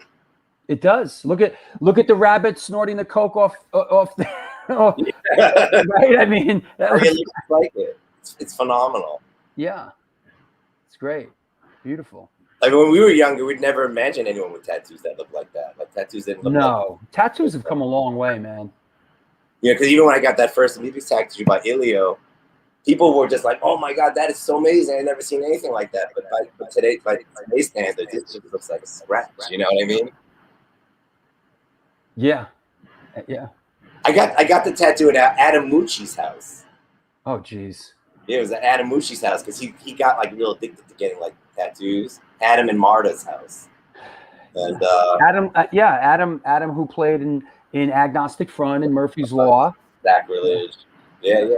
Oh yeah. It was at Adam's house. And then like Ilio found out that day after he already started the outline. He was like, "Wait, how old are you?" Right? And I was like, 15. He's like, "You're an asshole, man. Like I can't be giving." I was just like, "Yeah, but I've already been kicked out of my house. No one's." He's like, "Oh, I already started it, so that doesn't." But things were different back then because there was no tattoo shops. It was illegal. Right. It was, yeah. You only got tattooed like like by a guy in a briefcase who went to people's houses and tattooed all day. Here's another one I like. I just love your work, man. Here's another one. I like this one. Oh yeah. That one is because I had like the most massive sweet tooth. I guess so, huh? Candy, man. Like shit. And I like like a lot of your gals just have that sort of watery-eyed, sort of like a little gaunt, slightly dope sick. Yeah. They're great, man. Do you? I think I know about this, and I hope I don't embarrass you here. What's going on here? Oh yeah, that's like my only self-portrait I did. Well, I did something else, but like it's like a rare penis in the mix. That's a rare penis in the mix. Yeah. I did this series, the alphabet series. So J is for John. Yeah, I just made myself one. I see. And I'm just like, why not, right? Fuck it. Yeah. And fortunately, when I did this when I was still in my 30s, so like my body still looked pretty, pretty fucking awesome, pretty something. I hear you. But yeah. But this one, every time I post it anywhere, it gets flagged instantly on Instagram and Facebook. Because there's a penis in it. There's the penis in it. But big deal, it's just the human body, right? Boobies are one thing.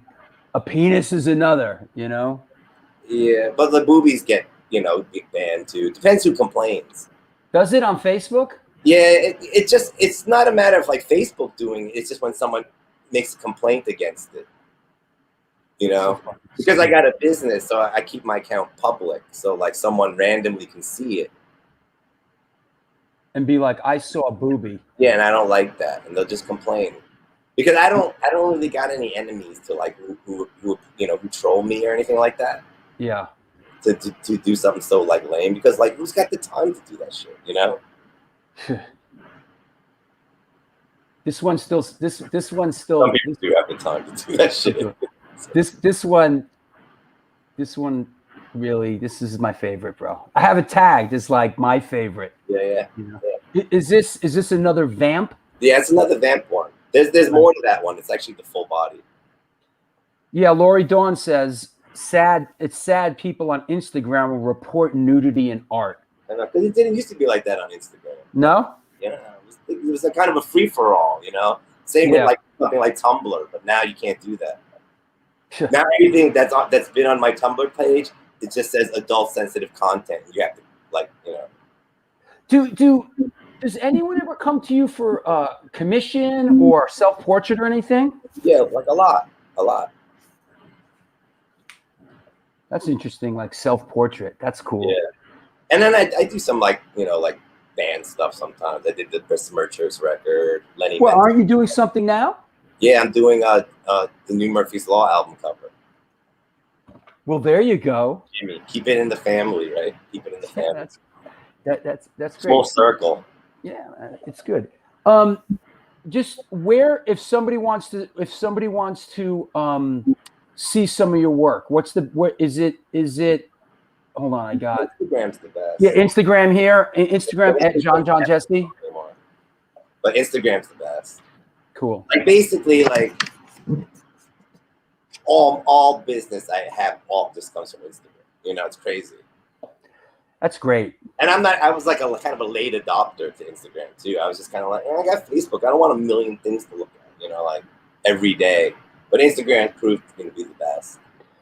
It's people's attention span, which is very little, you know, myself included. Absolutely. No, I've learned to I don't want to say embrace, but listen, this show has a worldwide audience, and who would have thunk it? You know what I mean? It's like people from all over the world watch the show. You know, it streams on Facebook, it streams on, you know, on YouTube. And I wasn't a big social media guy before, but I've learned to figure it out somewhat. You have to. Yeah. You know. Yeah, like imagine if like we had this like the sources then, you know, like I mean, younger people won't understand it so much, but like we had to just buy a fanzine or go to the record store and kind of take a guess if I want that record. It's like the band wore a shirt of another band I liked. No, you look at the cover, bro. It was what's on there. Like, it was cool. If the band looked cool, if they looked like Discharge and shit, you know, like. But I bought a lot of things like that where like that turned out to be massive clunkers, you know. With very little money in the budget. So you always have to pick your records very carefully.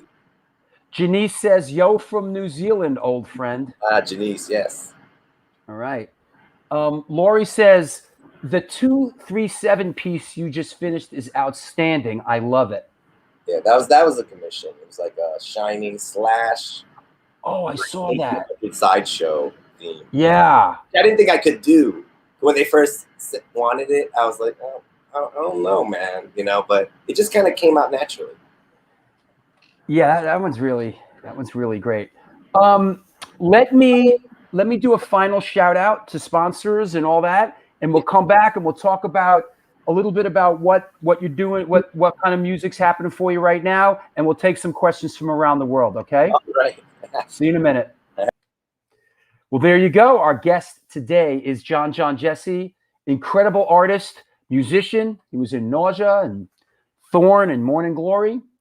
And this is the New York Hardcore Chronicles Live. And we are sponsored by New York Hardcore Comics, The Organic Grill, the Texas Silver Rush, Chain Reaction Records and Skateboards, Your Core Hardcore fan page, Chacho's Tacos, and DTFM Vinyl Distro. DTFM Vinyl Distro is a record store that specializes in underground music as opposed to above ground music. Punk, ska, hardcore metal, and more. Located in the heart of Fargo, North Dakota's industrial district. Shop in person or online at www.dtfmvinyldistro.com, where the motto is death to false metal.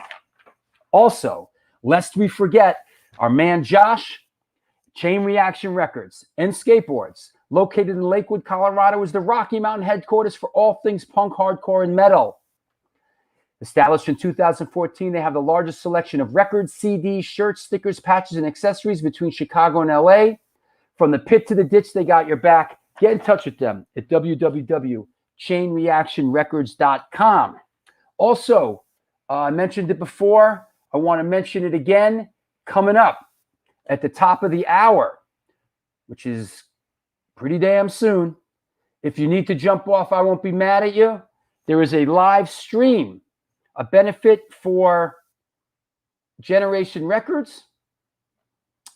Stigma is playing at revivethemusic.org. It's a couple of bucks. Go check it out. No doubt, go check it out. That said, get your questions together for John Jesse. Let's go. Let's go deep. Let's get into it. Don't be scared. Put your shoes and socks on, kids. It is question time. I want to shout out everybody on Women in the Pit on Facebook. I want to shout out Upstate Rick and the New York Hardcore Chronicles Live comments crew page on Facebook. I want to shout out Pitchfork Hardware, New York. It is Sunday shout out show. So that said, Zum and Fryette, Want to shout out my dad, Arnie Stone. I think we got everything. There's a super chat. If you have a burning question, a burning desire, post a super chat. I think it's $2 or $5 or whatever. It comes up in color and I can't miss it. And you're also supporting the show.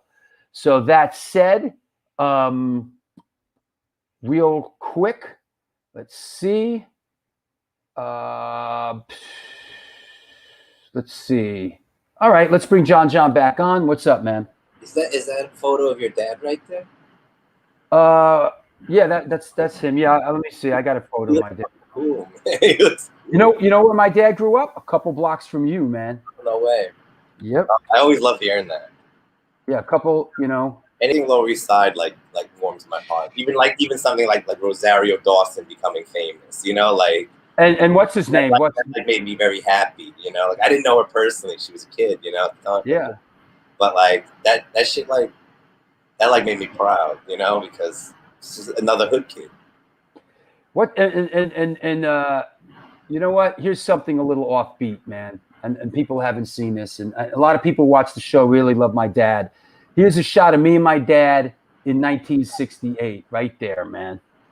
Dude, it's cool. Right? July 1968.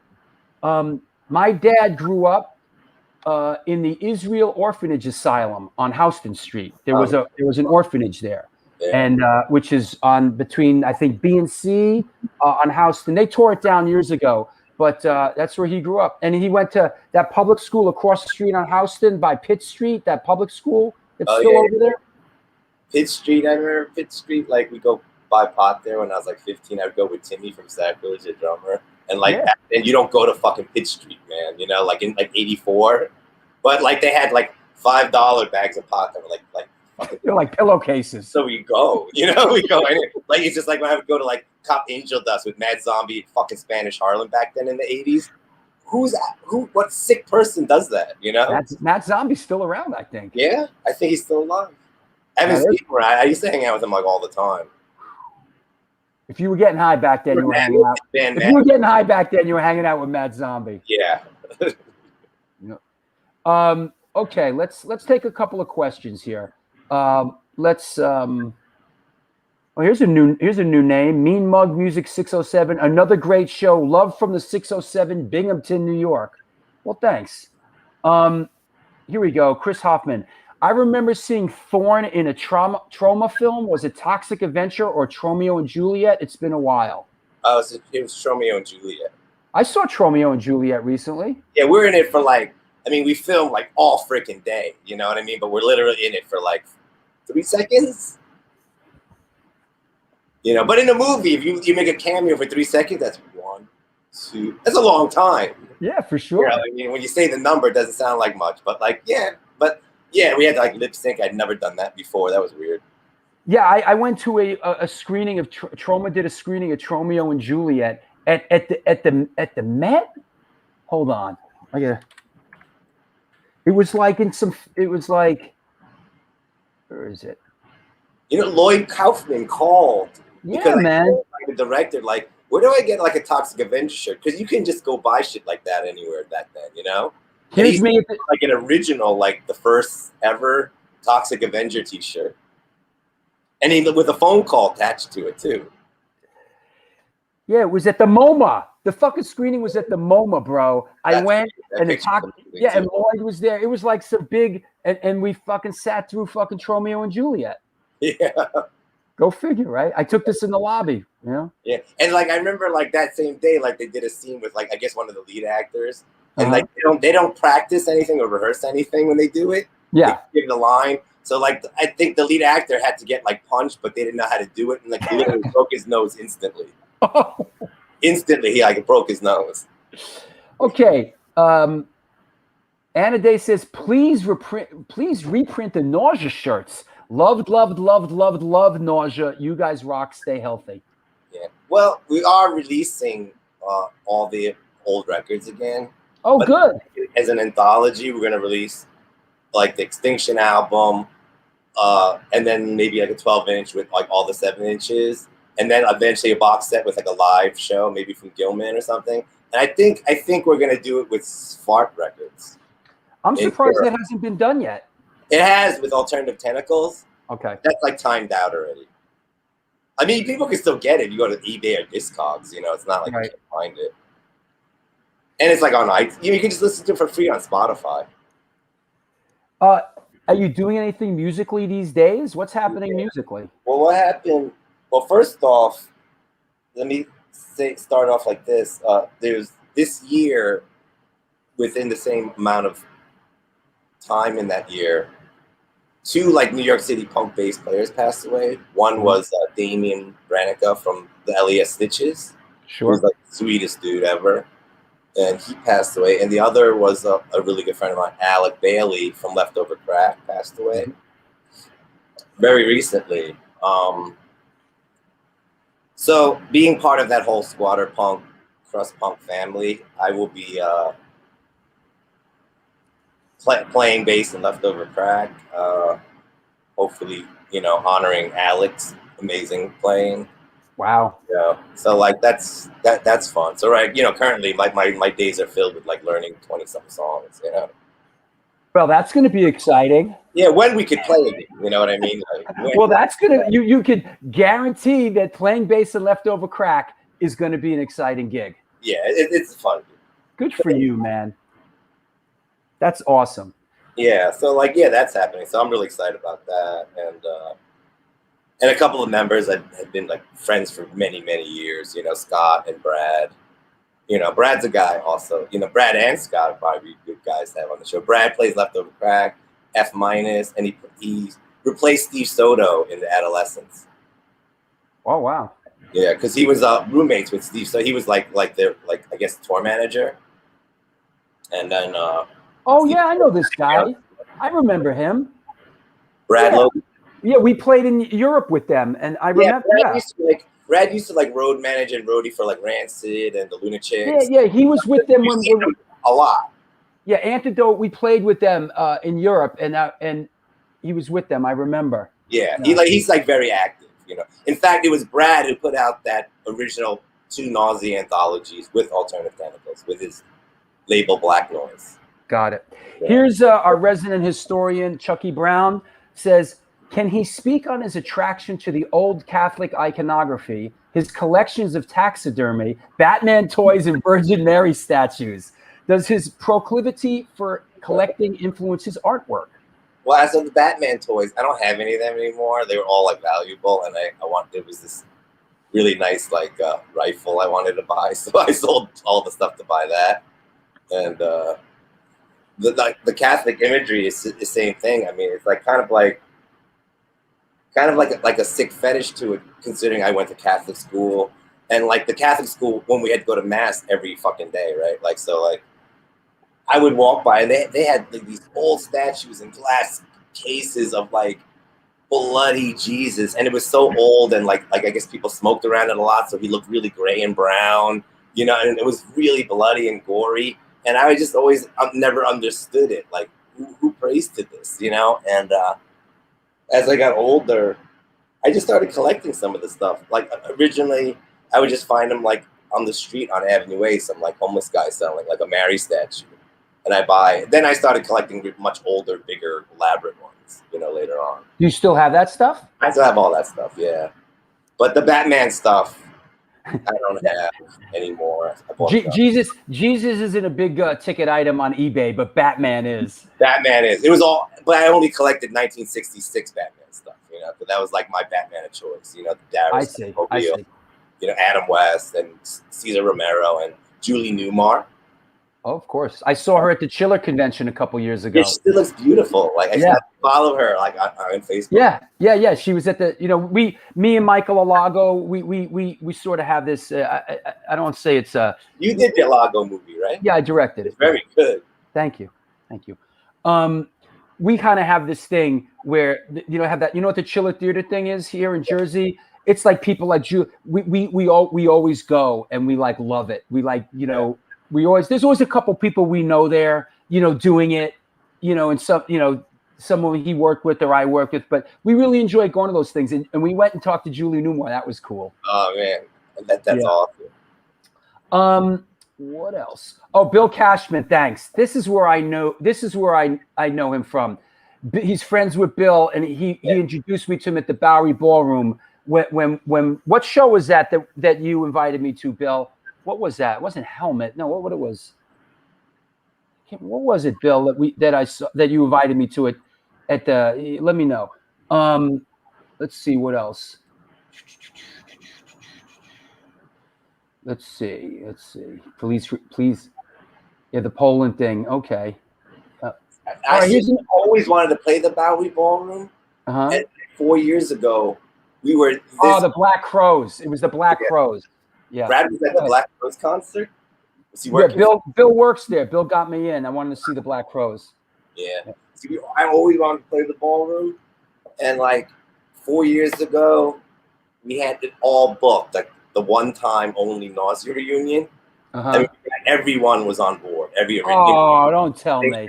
Cyber God record. Like Amy said yes, everything. So we had like 2 days, 2 nights booked at the ballroom. We were gonna make this huge backdrop that said that it was gonna drape down. Said Lower East Side is dead, and like, it was gonna be awesome. But that fell apart as usual to every plan we ever had. Is that right? What, somebody pulled out and it just fell apart? And it wasn't Amy. So, but I'm not gonna name names, but it wasn't Amy. Because everyone assumed that would, might be her, but it wasn't. I kind of got to ask because everyone's asking. Any potential for a Nausea reunion in the future? Well, like in the '90s, it was proposed to us many times, and with like all this money attached to it and everything. At that point in the '90s, I was like, why don't? It's better to just leave people's memories of us young and angry and pissed, with all that heart and fucking integrity up there playing it. But I would love to do it to like reconnect, and I know kids want to see it. I mean, we're getting up there in age. Maybe best to do it sooner than later. Because these '70s, who knows if anyone's in shape or to do it at that point. Roy would be, but Roy would drive the whole thing, man. We were disappointed when it didn't happen, but we were pretty excited about it. Like at first I was like, nah. And then the thought of like seeing everyone again, and it was like a little family we had, so that made me very happy, Listen, I still love Victor, like I'll talk to him once in a while. And Vic's played the A7 recent A7 shows, right? Say that again? Vic's played some of those recent A7 shows. Yeah, Vic plays with Ned Hammerbrain, and Ned Hammerbrain's brother. Is it what's it called? DIY Breed. So I guess it's Dying Breed, but DIY. Yeah, they're great. It's like Ned Hammerbrain, his brother, Vic Venom, like, and when they played, because a lot of young kids come to the A7 shows, and I was sort of like, and I was like, man, all these kids are really young. Like, it's cool. Yeah, it is. That's why I do it, man. If it was Old Timers Day, I'd have no interest in it, man. But yeah, I know. It's like when punk bands play like a bar. Well, Murphy's Law kind of has to because they drink and smoke pot on stage, right? But like, punk basically should always be all ages show because, like when you got people our age or even their 30s, like those guys go straight to the bar. But all those little teenage kids, they go straight to the merch table, right? And the to the merch table. Like they're the kids that come to the A7 show get in the mix. They love the band. They're like watching the band, like their first pit or what, it's exciting. And I said to them, I was like, I made an announcement like, this guy right here, this is Vic Venom. You don't know. I know. Well, I'm sure that they don't know him, but like even someone super iconic. I went to like I went with Howie Pyro and Degeneration were playing with the Offspring like in the late '90s. Oh yeah. And, the Offspring brought out Jello Biafra on stage to do a Dead Kennedys cover. That's cool. And they introduced him, and it was silence. Like no one knew who Jello Biafra was. It's crazy. Like their gateway punk band was Rancid. Wasn't. Dead Kennedys or Sex Pistols or Dead Boys or The Clash, right? It was like that moment where like Living Color was huge. Right. And it was like, Bad Brains. And people be like, huh? Yeah, I was at that show at the Roseland. And like, Roseland had that bad policy putting the first band on when they let the first person in the door. Yeah. It was only 2 bands. And when I got in with my friend Damien, who I hope is watching, like Damien Smith, like there was like literally 5 people when we went into Bad Brains. They were already like a quarter through their set. Yep. And that was like that's massive injustice right there. Chucky Brown, once again, here's another one. In December 2020, Miley Cyrus and her band performed on the Howard Stern show. Her guitarist wore a Nausea t-shirt on the show. Did he ever get to see that? See, like he worked at Reconstruction Record or something and ABC No Rio with Freddie Alva. So like people kind of just assume like, you know, maybe someone dressed him in that, you know, but it's not true. Like it's one of his favorite bands. His name's Max. He's a really nice guy because he posted it. Then he said, "Oh, that's me on who wore the shirt." And then me and Roy were like all simultaneously texting with him, you know. So like he was really cool. Makes sense. And it gave us like 10,000 more followers on Facebook. So thanks, Max. Here's a question from Antisocial. Aside from Discharge, Amebix, and Crass, what were Nausea's biggest influences? Antisect, Axe Grinder? Well, Antisect, yes. Axe Grinder we really liked, but they were at the same time as us. But you know, like when we formed, we liked Discharge and Crass, but we didn't want to sound like Crass. But on the music on the side, we listened to like a lot of like Pink Floyd and Black Sabbath. So that's really thrown in there, you know, like you hear a song like Self Destruct, like all the guitar parts are total David Gilmour style riffs, you know, and that's like you know, Victor, you know, was really in all that stuff too. So it's like, you know, because sometimes you got to get your influences musically outside of just the genre you listen to. Otherwise, it all just sounds like the next band, you know? Yeah. You know, so like you can expand it, but at the same time, always sounding like how you sound. You know what I mean?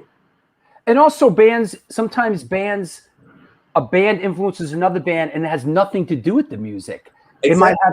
It might have something to do with just the way the band, you know, their lifestyle or their ethos or their artwork or whatever, man. You know? Yeah, I mean, there's like a lot of bands like just like their political views I like, but like some of their music I didn't like love. You know, like yeah. For sure. Let me see. I want to make sure like I touch on every photo. I do this towards the end. Just so I hate ending the show and going, damn, I forgot. Just so there's just a couple here. I mean, this looks like this looks like every backstage picture of us ever with the beers and with the drinking Bush beer. Yeah, I don't even know where this was. It might be New York since like Chris Sports took the photo. With the Inside Out Doom shirt? What is that? Yeah, it's a Doom shirt, but it was Inside Out. And then sometimes like people would like wreck on us, like, oh, look, these band always wear all the band members wears like a Nausea shirt. But we were like crust punks. We went on tour one set of laundry only, you know? We had to wear our own shit. Nausea shirt, so we grabbed the Nausea shirt and wear it. We had to wear our own shit. So this photo here, is this I assume, is this you in your workspace? Yeah, like a friend of mine, Rain, took this picture. It was like my press picture. That's like my old art studio that was upstairs, but now it's downstairs. I see. So it's like posed. It wasn't like I'm like painting and playing with firearms. That's a nice piece behind you. Oh yeah. Yeah. That one's sold by Opera Gallery in Soho. Okay, let me. Smith and Wesson is real nice too. Yeah, there you go. Let me see if we got anybody. Let me see. Oh, here you go. Our friend Lincoln. What's up, Lincoln? Thanks for mentioning the Black Sabbath Pink Floyd influence that was floating around everywhere. Yeah, for sure. You know Lincoln, Drew. I'm sure you know. Oh yeah, I do. He also had the cane. He was real Yes, skinny. of course. Yeah, man. Yeah, Black Sabbath. Yeah, man. Boy, I know Lincoln. Yeah. He's friends with Elio. He's one of Elio. I think he's got probably like the most Elio tattoos than anyone. Yeah, he's like one of Elio's guys. Yeah. Where is Elio? Excuse me? Where is Elio? I think he's upstate. He doesn't own Flyride anymore, I know that. No, Flyride is owned by our good friend Stephen Huey, who designed this New York hardcore logo. Yeah, you're right. He got a sign. Every bunch of people got like a sign, like a band. Yeah. to do like a New York hardcore band, and he got assigned us. Ah. Did like a whole drawing of like what I guess Nausea artwork would look like, and it was pretty accurate. It was very good. I want to. So Billy Psycho's coming on. Yo. I thought he was MIA. Listen, man. People think you're MIA. People think you're MIA too, motherfucker, and you're on the show. Yeah. I used to have a Psycho shirt. Weird, like this punk rock dude with this fucking Psycho shirt. Uh-huh. But I gave it to Gavin like in '86 or something because he was more like that. But like, and it was probably way too small for him anyways. But he wore it anyways. Anyways, I think I didn't buy it because I never had any money whatsoever. I could never buy a shirt. You know, like for years I didn't even have a studded belt. I couldn't buy one. And I think I found it at like the Rock Hotel or something on the floor. I'm really fortunate that people love the show and watch the show, and when I ask them, know the show and want to come on. So, you know, here is Stephen Huey. He hand drew this. This is the cover of the upcoming A7 compilation we have coming out. Oh, that looks amazing. See, Yeah, that's what I'm saying. Like the New York hardcore thing, it always has to be like this chaos and a collage. Yeah, right. Like Ron Taggart or like Right. the Agnostic Front Flyers. You know? Absolutely. Absolutely. So that's Stephen Yu, and he has he took over Elio's place in Brooklyn. He has Fly Right Tattoo. Okay, he says LOL. He's definitely not MIA. Yeah, Bob Raleigh's upstate. That Elio is up that way. Terry Psycho. Yep. Robert Blake, Maxwell Edwards, John. It's been 30 years since I've heard your voice. You look great, brother. Thank you, Blake. That's nice. Yeah, that is nice. Nice to hear from old. It's yeah, nice. he lived. Blake was our like one metalhead friend, right? He lived. Gotta have one. He was our roommate in the punk rock flop house. But Blake was like one of those like diplomatic guys, can go between all the tribes and everyone because he's like a really cool dude and smokes a lot of pot. Like, Elio lives in the UK now. That's it. Okay, that's what it is. Yeah, my Lincoln says my brother from another mother just moved to UK. Okay, got it. Confirm. Here you go. What did I see? Hold on. Sacrilege must have been an influence. Sacrilege was like member, you know, and then a couple of our earliest songs were just Sacrilege songs. We just needed songs to play. We need songs, right? Let me see. But Sacrilege were awesome, but it was so short-lived. You know what I mean? Well, here's like an interesting other band doing that, like Crucifix. Here's an interesting one from AJ.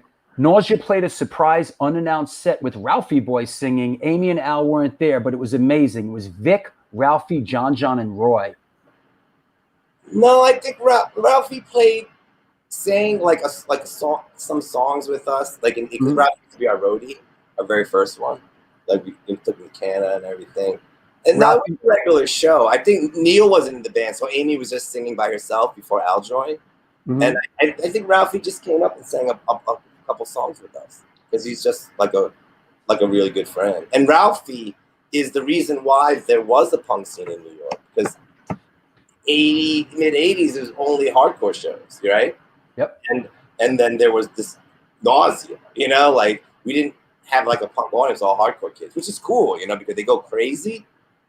But Ralphie started just putting on squat shows, and then everyone from the tri-state area, from Philadelphia, all the Philly guys and Jersey kids would all come in, and eventually all moved to New York at the squats.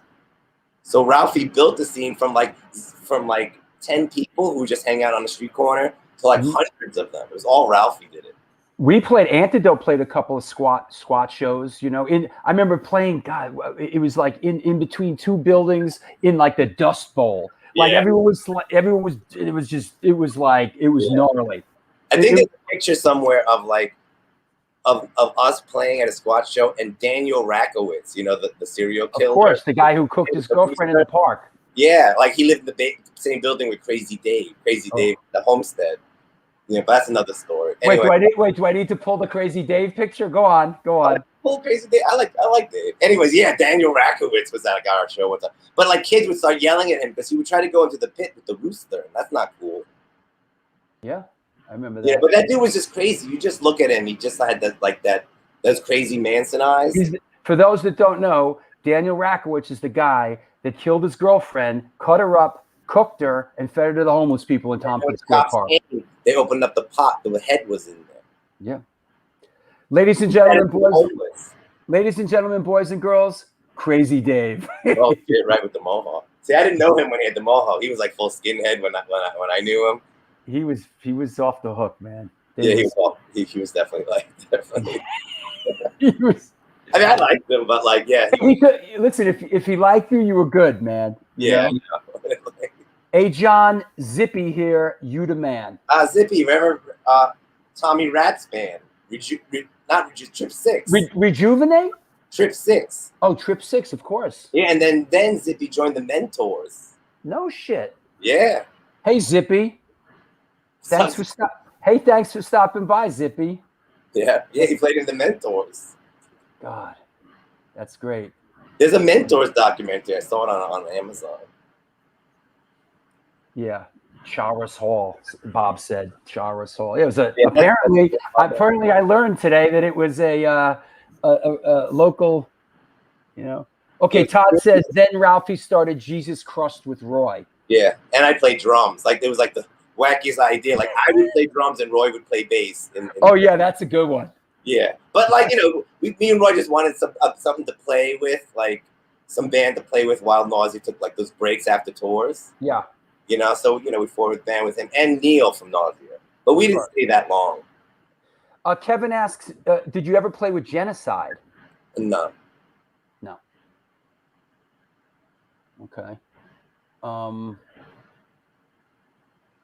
Yeah, as an upstate Rick says, as an upstate kid, Nausea was one of those bands you definitely had to go to the LES to check out. Yeah. Like you had to go down to the LES to see like that's where. Because for a while, like all we did was like play squat shows or like or a pyramid show. You know what I mean? And once in a while I would do like a CB's matinee, but it was mostly on anything Avenue A and below we was playing. And some of the squat shows were excellent, like sick. Gomez says, did you do gear talk already? No, we actually didn't. I couldn't see the whole show. Let's talk a little bit about gear. What are you playing through? I know you got Leftover Crack. You got a big adventure coming up. What's your base of choice and what kind of gear you playing through? I love this shit. Like I watch those like Premier Guitar rig rundowns, man. Like a fucking nerd. I watch like rig rundowns of bands I don't even fucking like, because I want to see what they got. No, I don't buy it all. I don't buy tons of gear. Like I just keep what I need. But like I like gear so much because I remember always going on tour, never having a bass head. We didn't even have like a tuner pedal. You know what I mean? Like Victor had the Korg one. He tuned it backstage and give me an open A on stage. Remember the old days? Jesus. Like, boing, boing, boing, boing. Yeah, every band had the tuning song like in between every song. So like when I was able to get older and afford gear, like I was real, I bought like nicer guitars and. Is that your main bass behind you? What's that? Is that your main bass behind you? It's right here. Fender. What is that? A Precision? It's Precision bass with a Fender Jazz neck. Oh, nice. Yeah. All relict, old. Oh, tell me about that process you told me about what you can put on the guitars now. Yeah. I've been like aging the guitars, like aging the hardware with like this etching acid. If you use the nickel hardware, you could do it. And then like just scuffing the guitar and just kind of destroying it, aging all the hardware, making the headstock look old. I just watched a million YouTube videos and figured out how to do it. Another one with the and YouTube it looks video. cool and it sounds better. I'm not even joking. Like when some of that wood is gone, it's just I don't know. It sounds better. I don't know. And is that what is that? A Mesa head, a Mesa rack behind you? Yeah, man. I got a 600 watt Mesa Boogie head. Yeah. Now you just got to hump around that rack, right? Well, I'm not carrying it. Yeah. I'm not carrying it. I'm tired of carrying all your gear. All you need is that Sans amp now. Now, yeah, no, when like, because people are just telling me, like, oh, I don't bring amps no more. I just bring like this DI, or I bring my Crucifix fractal, you know, and then like plug in direct. I was like, but there's no amp on stage. Like, see, for Roy's band, they do that, but they play stadium and they have stage props. You know what I mean? Have you gone and seen Roy's band? Have you went and seen Roy's band play? Yeah. I saw them play with Korn in a Camden. Yeah, I mean they're big time band, man. They got it going on. So a band like that with no amps on stage, you have like a stage set, right? So that looks okay. But if you play like a club, even like a club that holds 1,000 people, there's no amp. What's back there? Just like a drummer and then us. You know what I mean? It's like, I like the days like the Ramones didn't need fucking 2 SVTs and 2 Marshall stacks, but we brought it anyways. Yep. You know, Bill Cashman, the walls of Marshalls. Bill Cashman asks, is the Zerstoren, am I pronouncing that right, record ever coming out? It means destroy in German. Well, we recorded it. We don't really have all the vocals sorted out. Like, is that something you did recently? Yeah, like I played guitar, Vic Venom played guitar, and Roy. So it was all the musicians from Nausea played all the instruments. Oh, there you go. And then we had a friend of ours, Megan, played bass, and then me and Roy were thinking about asking Lou Kohler and Craig Satari to Lou to do the vocals and Craig to play the bass. Yeah, and I love fucking Lou's voice, and like Craig's like fucking sick bass player. Yeah, so it's all recorded. We just gotta finish the vocals, and like there is a bass track, but like if Craig Satari do it, then that's a done deal, right? Yeah, so that's out there. So hello. Listen, if you need a hand with that, let me know. I'm in touch with those but guys. It is all recorded. We have like a whole EP, like all finished, like all the lead track, everything's done. If you ever need a hand with those guys, I talk to those guys all the time. Yeah, it was the first time me, Roy, and Vic were together, like in 25 years. Wow. The 1991 Nausea's European tour was with the Radics and Assassins of God. No, that's not true. No, that's not true. No, we played 3 or 4 shows with the Radics. Like we did Poland with them and some German shows, but we had the same booking agent. So like, you know, they booked us together, sometimes New York package. And then Assassins of God opened up for us, I think on both tours, like a couple of times. But it wasn't like, we didn't have a support act. Yeah, it wasn't a set thing. Yeah, we just went on tour because that, you know, support act, that just costs you money. When you did a tour like that in '91, like how did it get booked back then? Like who booked that? Booking people booked it. Like, who? It was booking agent booked it. I don't want to mention any names because we partied with them on a very bad term. It wasn't MAD, you know. Okay. It wasn't Mark and those guys. Okay. But we don't want to press where we don't need to go. Yeah, I don't like talking bad shit. You got nothing nice to say, fucking say it, right? It's like, but but like they booked it. They came. You know, we had. I think what happened is like we had that song on that New York Hardcore compilation album. We had no album out yet. We did our first tour solely on that one song, and to play to packed crowds. So the next year, when our album had already come out and our 7-inch was about to come out too, the next tour was fucking epic. And Steen, our good friend and supporter in Denmark, says, "Did you play a big festival in Denmark back then?" I don't think so. In Denmark, we always played at the Ungdomshuset Squat. Oh, it's boy. Squat. It's near Christiana. You know Christiana? Yeah. Where all the hippies trade food and pot and shit. I remember the squat in Milan. Yeah. Is that Leon Cavallo? I think so, yeah. Leon Cavallo was the famous squat in Milan. Like all the skinheads lived there. Yeah, we played there twice. Leon Cavallo. You ever play Coney Island in Leipzig? Remember that place is pretty funky. I don't know. I can't remember like so many. I mean, you know, you're talking like hundreds and hundreds of shows. I know, it's a long time ago, man. Sometimes I can remember some of the things. Like, I can remember like where we got into fights and shit, or like, you know, shit like that. Oh, here's another thing. People, because we were a political band, and right. People always, the interview was back then was always, "Are you guys pacifists?" And you know, like most of us were like New York street kids. You know what I mean? So it's kind of like. And Al would answer, "Pacifist, I'll pass a fist in your face." Right? And, like, and that was basically it. We're pretty scrappy, you know what I mean? We weren't pacifists. growing up in New York City in the 80s, who could be? You know what I mean? You're in your first street fight at like 8 years old. Oh, it's funny. You know, it's not like I wanted to live like that. It was just the environment that was that way. Yeah. Oh, here's one that I didn't post. Oh man. You know what? I won't lambast this guy because he's a friend. How does he make a living in New Hope? I'm going to show you how he makes a living in New Hope, and feel free to get in touch with him. This is how living happens in New Hope. Right there, man. Yes. So I love the David Bowie sort of mashup here, you know. If you don't like David Bowie, if you don't like David Bowie, you should be immediately arrested. Yeah. Yeah. Sure. But yeah, and if my you're mom likes David Bowie, so much. yeah, and Pepe, there's reach out to John on Instagram at John Jesse. So there you go. Yeah. Well, I think you know we're heading down the home stretch here. If anybody else will do another question or so, it's been fun. I knew it was going to be a good one. I just knew it. Yeah, it was cool. I was really nervous. I never done a live stream thing ever. Everybody says that. They come on my show. We have fun, man. You know, I got Billy Psycho coming on the show. I know. I haven't seen him in 35 years. I don't even know if he remember me. Oh, he's got a good memory, man. Yeah, I mean, this is what I got coming up. I got Al Baril from SSD Control. From Junkyard.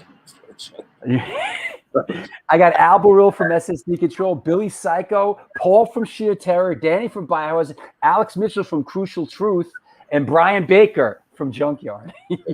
Oh, dude, I love Biohazard. He used to play in some band called Minor Threat. I don't know. Yeah. You know? Yo, the best show I worked at Wetlands. All right.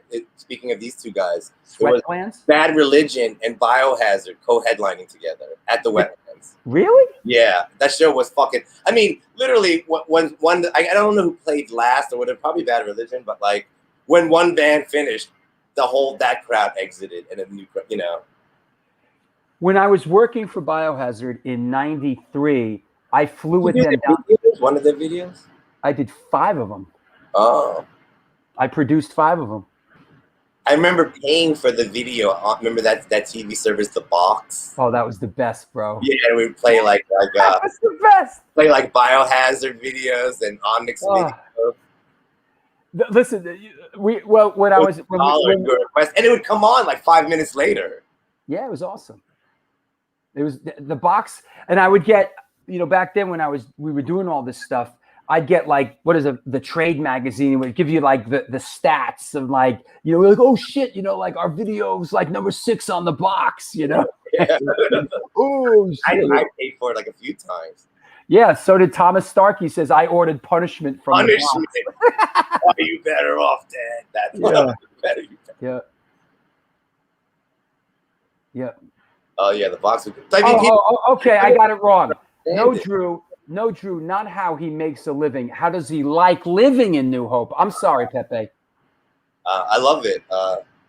You know, after life in New York City and all that bullshit, you know. Well, not all bullshit. I loved it.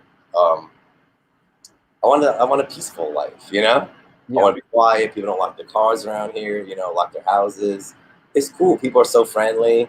You know, like go to New York now. It's like you go to a restaurant, you ask the waiter for something. First thing that happens is they roll their eyes. You know what I mean? That doesn't happen here. No fucking way. Every bathroom is clean here. You know? but you know, I like it. And, you know, also New York, I left because, like, it was all fucking hipsters now, you know? And they kind of make it kind of like just, for example, I was sitting at in a restaurant, I think before, like, 7A restaurant closed down. And it was all these like students there, and they would just literally go to another table of strangers and just ask them, "Hey, where are you guys from?" Like they think that New York was built for people not from New York. You know, you understand what I mean? Like they think it's just like a place. Like they don't have the concept that there's New Yorkers there. It feels like most of the New Yorkers there is like in the projects, I guess. My memory of New Hope is very nice. It's now you live right on on the main street there. I'm right on Main Street, and I like it because it's like an hour and a half to Manhattan and then 45 minutes to Philly. It's awesome. Well, New Hope, if I remember correctly, like you go a block off Main Street, it's like You can go to rural land, yeah. Yeah. Because if you drive around, you'll see miniature ponies and cows. And then, like, ducks walk freely around town. Like families of ducks. That's awesome. Let's do another one while we're at it and having fun. Hey, Drew, the Nausea logo was a rapidograph? Is that correct? Pen in 1985 in a squat on A Street. Then in 1990, he added the crown of thorns to the Antichrist peace sign with the extra spikes to the word logo. Is that right? Let me find it. Correct. 100% correct. Yeah. That is true. And here it is. So you had it and then you modified it. Yeah. There was like an older version. Like I want to release. Is this the final version? That's the modified one with the spike gear and the crown of thorns. Got it. The original one was just. It looks the same. Everything is the same. I just Xeroxed the same thing and added the things to it. That logo spoke. That logo that you guys had spoke volumes, bro. Yeah. It really did. Just so much after that. So many bands like went in that direction from the lettering to just everything. Well, Amebix was actually our influence for the spiky lettering. Like, well, who was? The Amebix. The Amebix, right? Yeah, because they really did it, and then like after we did it, then you would see like every death metal band with like a thing like that. Not saying they copied from us or anything like that, because I don't know what the hell, but like. Right. Yeah, we were early adopter to that style of Crucifix. Yeah, I remember Crucifix. Sure. Yeah, love Crucifix. I bought the Crucifix album the day it came out at Freebeing Records. Annette. I was there when she called Disorder, that UK punk band. They squatted in with the Amebix and Cass UK. She had like one of them on the phone while I was there one time trying to book them, and then like. She was going, you guys want to come to America to play the Rock Hotel? And then she was like, all right, so what do I send the contracts? As soon as those squatter punks heard contract, they just hung up. Oh. I remember seeing Crucifix at CB's, man. They were great. Yeah. Or I might be confusing him with Crucifix. Crucifix are, I think, Seattle or Chicago. Yeah, they were like full spiked out hair. That's who I saw. On, like, and they were great. I remember being like, "Wow, these guys are really good." Oh, they're fucking amazing. Yeah, they had the flyer. Remember, it was like Joey Nails and Vinny Stigma with the right. Yeah. But then Vinny Stigma drew like bigger, like Crucifix style hair on Joey Nails. Let me see if I have that. It's like the most classic like picture. It was like an agnostic front Crucifix show. Crucial Truth, Crucifix.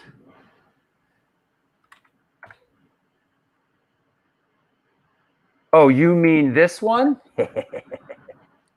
Damn, man. You talking about this one? Boom. Yes, but Joey Nails' hair was never that. Yeah, right. He did that. Right. I think Vinny made that flyer possible. Now this is Crucifix. Yeah, not Crucifix. Crucifix was the same vein as us, like our thing. Crucifix might be. I can't remember.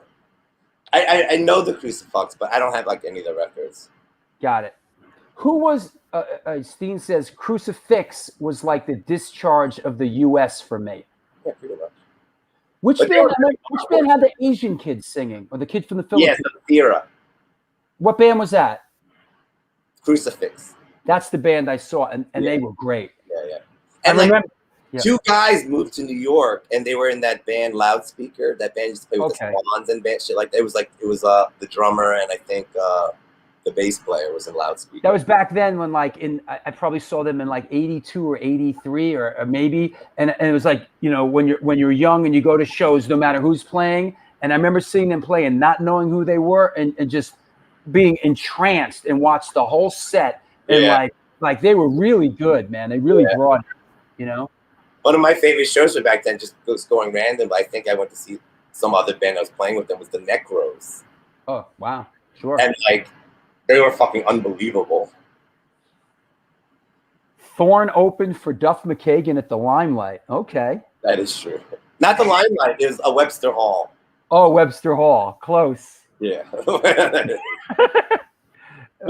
to meet Slash. All right. He's cool. Yep. Okay. I like Guns N' Roses. Yeah, I do too. First, when they first came out, man, we loved them. Fucking excellent. May, thank you. Yes, it has been a great show. I enjoyed it. Loudspeaker opened up for L7. Okay. My friend Neil Burke, who used to play in Life's Blood, Life's Blood, put out the Loudspeaker record. And he also put out the first Thorn EP before we were on Roadrunner. I saw Thorn at the bank. The bank? The bank's I don't think it's there anymore, right? No, it's still there, man. It's sitting there. It's just the building's there, but it's not called the bank anymore. No, the building's just sitting there with graffiti on it. I don't think it's anything now, you know? Bank, like the premier goth club right on Avenue A. Yeah, right. There you go. Okay. Going to goth parties were cool. You know why? There's never a fucking fight at a goth party. They don't even drink that much. I remember the bank did some like hardcore shows for a minute there, and it was like weird venue. Larry Kelly says John is very good, great memory. See what happens when you clean up your act, you get some of your memory back. But there's long periods of I don't know. Yeah, me too. You know, there's things that happen in your life, like when your band's on tour. These are like memories that you remember right when you get home from the tour, you know? Well, there's a lot of shit. Things that happened day by day back then, and there were so many crazy. Just forgot about it the next day. Well, a lot of memories I lost are from when I was really using hard. I don't remember shit. Because all those days or weeks I was just on the run. Nothing happened. That's why my house. Why when I directed the XXX All Ages XXS, the Boston hardcore film, I was interviewing people that I was a teenager with, and they would come into the interview, a lot of them, and go, "Fucking Drew Stone, it's been 25 years. Remember the time? Blah blah blah blah blah." And then like I would vaguely remember it, but now it's sort of like it's back in my memory bag. Now it's like, oh, thanks for giving me back my memories. You know? Yeah, cool. Dude, I love playing Boston. Like I remember, like when we played the Channel, like we were on tour with like Napalm Death, right? And like Choke came, right? Choke from Slapshot. Yeah, of course. He's an old friend. Before I met him, he had that reputation that Mike Muir had, like in the early '80s. Remember, like this gang and like everyone's getting beat up, you know. So like, and like Amy knew him already, and Roger, so like, but he was totally nice. Here's a shot. Here's a shot of Choke in my dorm room at Emerson College in 1981, playing my Fender Mustang bass with the black flag bars on it. Oh, that's rad. That's in 1981 in my Emerson College dorm room. Oh, that's sick. He went to Emerson with me. Yeah, that bass is probably worth like $20,000. Dude, I fucking sold it. A fucking Chelsea fucking. You know what I'm talking about. The Chelsea fucking. Right, Chelsea what's that? What is that place that we buy? It's still there. Bro, I sold that shit for like $75, bro. I know, because in the '80s, like I exclusively played like Fender, like precision basses, and they were all from like the early '70s. I bought them used, but they weren't worth more than $200 back then. So when I got back from tour, I didn't have any money. I just sold them for $200. One of the big regrets I have, man. It's like I was a little strung out, and I went and sold the friggin' thing for $75, man. Oh, that's so low, even for then. Well, they see you coming, man. Please, it's like selling your comics at the comic book store on St. Mark's. They see I had your 7-inch, the Antidote 7-inch, right? There you go. Like the original one. I had that. I was so strung out. I went to Reconstruction Records. I kept my punk records, but I had a pile of New York hardcore records. Fuck the hardcore records. I'm selling those. That Todd Youth gave me right out of the box the day they got them, right? Oh, yeah. A copy. I had the Underdog, a Victim. All these records I brought them to like Reconstruction in like the mid-90s when I was so strung out. Because I knew they would give me some money for them, but I only got like $80 for all of them. And now, like Warzone's one's worth over $1,000. Bro, it's the same thing. I went to St. Mark's Comics with like, Spider-Man #4, Fantastic Four #7, like the really, and dude, dude sees you coming, man. He's like, yeah, we don't need these, you know. The guy was like, give you $10 for that one bag. Like, that's not gonna get me straight, man. But he's like, and then you say, okay. Yeah, it's fucking horrible, man. Oh yeah. Oh, Chippy Love, man. Chippy Love from Roguish Government. Yeah, what's up, Chippy? Have you ever done or want to do a mural? Never have. Because like we're not very big. Like the biggest is like 3 feet, right? Mm-hmm. Or maybe 4 feet was the biggest painting. What I did one time at a bar, like I did the piece and then I blew it up and then we pasted it to the wall like a mural. You know, and it saves time. And also like when the place moves, they don't have to like fucking like destroy the fucking original painting. You know what I mean? Like the guy could own the painting, but we just painted the thing. You know, we pasted the image. I guess it's a whole nother. I mean, of course, it's a valid assumption to make that being a mural guy is a whole nother world. Yeah, you got to scale from a distance, but close by. You have to have it templated in front of you, I think. Who was the dude down there in the Lower East Side? Chico. Remember the shit that Chico? Chico did that really like not good portrait of Selena, like when Selena died. I was like, Dude, yo, man, pretty Selena look like that, man. Dude, he did the Beastie Boys and they were unrecognizable. Bro. I know. Like I was like, yo, make Selena look like this. Dude, they were unrecognizable. I'm like, that's a legend. Chico's a legend, man. But legend. You know, yeah. Like that, like some of those mirrors are all still around. Some of them are. Yeah, some of them still around. Yep. Oh yeah, Garth from the Steel Empire says I sold my baseball card collection for $5. Yeah. Oh, dude. Hey, we all did. You know, listen. Hard times make monkeys eat red peppers, right? Yeah. It's just, you know what? It's stuff. Who fucking cares? Yeah. And listen, we're clean, we're sober, we're doing great things, and let's march on. You know. Yeah. It's all fucking stuff. It's all good. Hey, so first up, look, congratulations on everything, and on the leftover crack gig. Real excited. That should be. But it's bittersweet because of passing of Alec. But you know, I'll do him good. I just want to say before you go, I want to let everybody know, everybody out there, if you want to reach out to John, check him out on Instagram at JohnJohnJesse. Go on his fucking Instagram and go check out his shit because it's fucking great. I'm a big fucking fan. And, you know, I really, really enjoyed having you on the show. Thank you for having me, man. Yeah, man. I didn't know that anyone would watch. I was like the bass player that, you know. Oh, stop it. Chris Lento says New Hope loves you. Yeah, that's my buddy. He's why I moved to New Hope. Is that right? Here. Yeah, I had friends here, so I moved here. It's a good interactive show today. Like, there's a lot of interaction. You know, it was good. I like that. Anybody? You know what? I spoke to your friend Roy Mayorga, and he's coming on the show. Awesome. So when he comes on the show, you have to pop on, and we'll do a little routine. Oh yeah, definitely. I mean, I talk to Roy like every week, every other week, anyways. Like, put in a good word for the show, will you? Yeah, he'll do it. No, he said he's doing it already. We got a date. We're gonna get it together, but you know, I don't know who watches the show. You know, so yeah, great show, everybody. Thank you. You want to shout anybody out?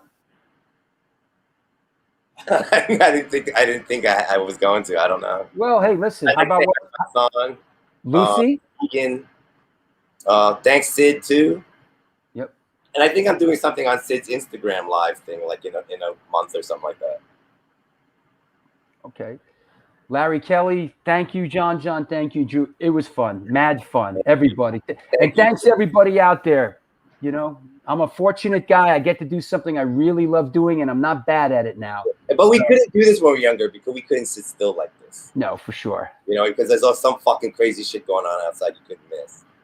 That's why I'm sort of lamenting over the pandemic being over. You know? Yeah. Because remember back then, like you stay home that one fucking night, some crazy fucking drama happened on Avenue A. Oh, did you hear what happened? Fucking, and there's like bags.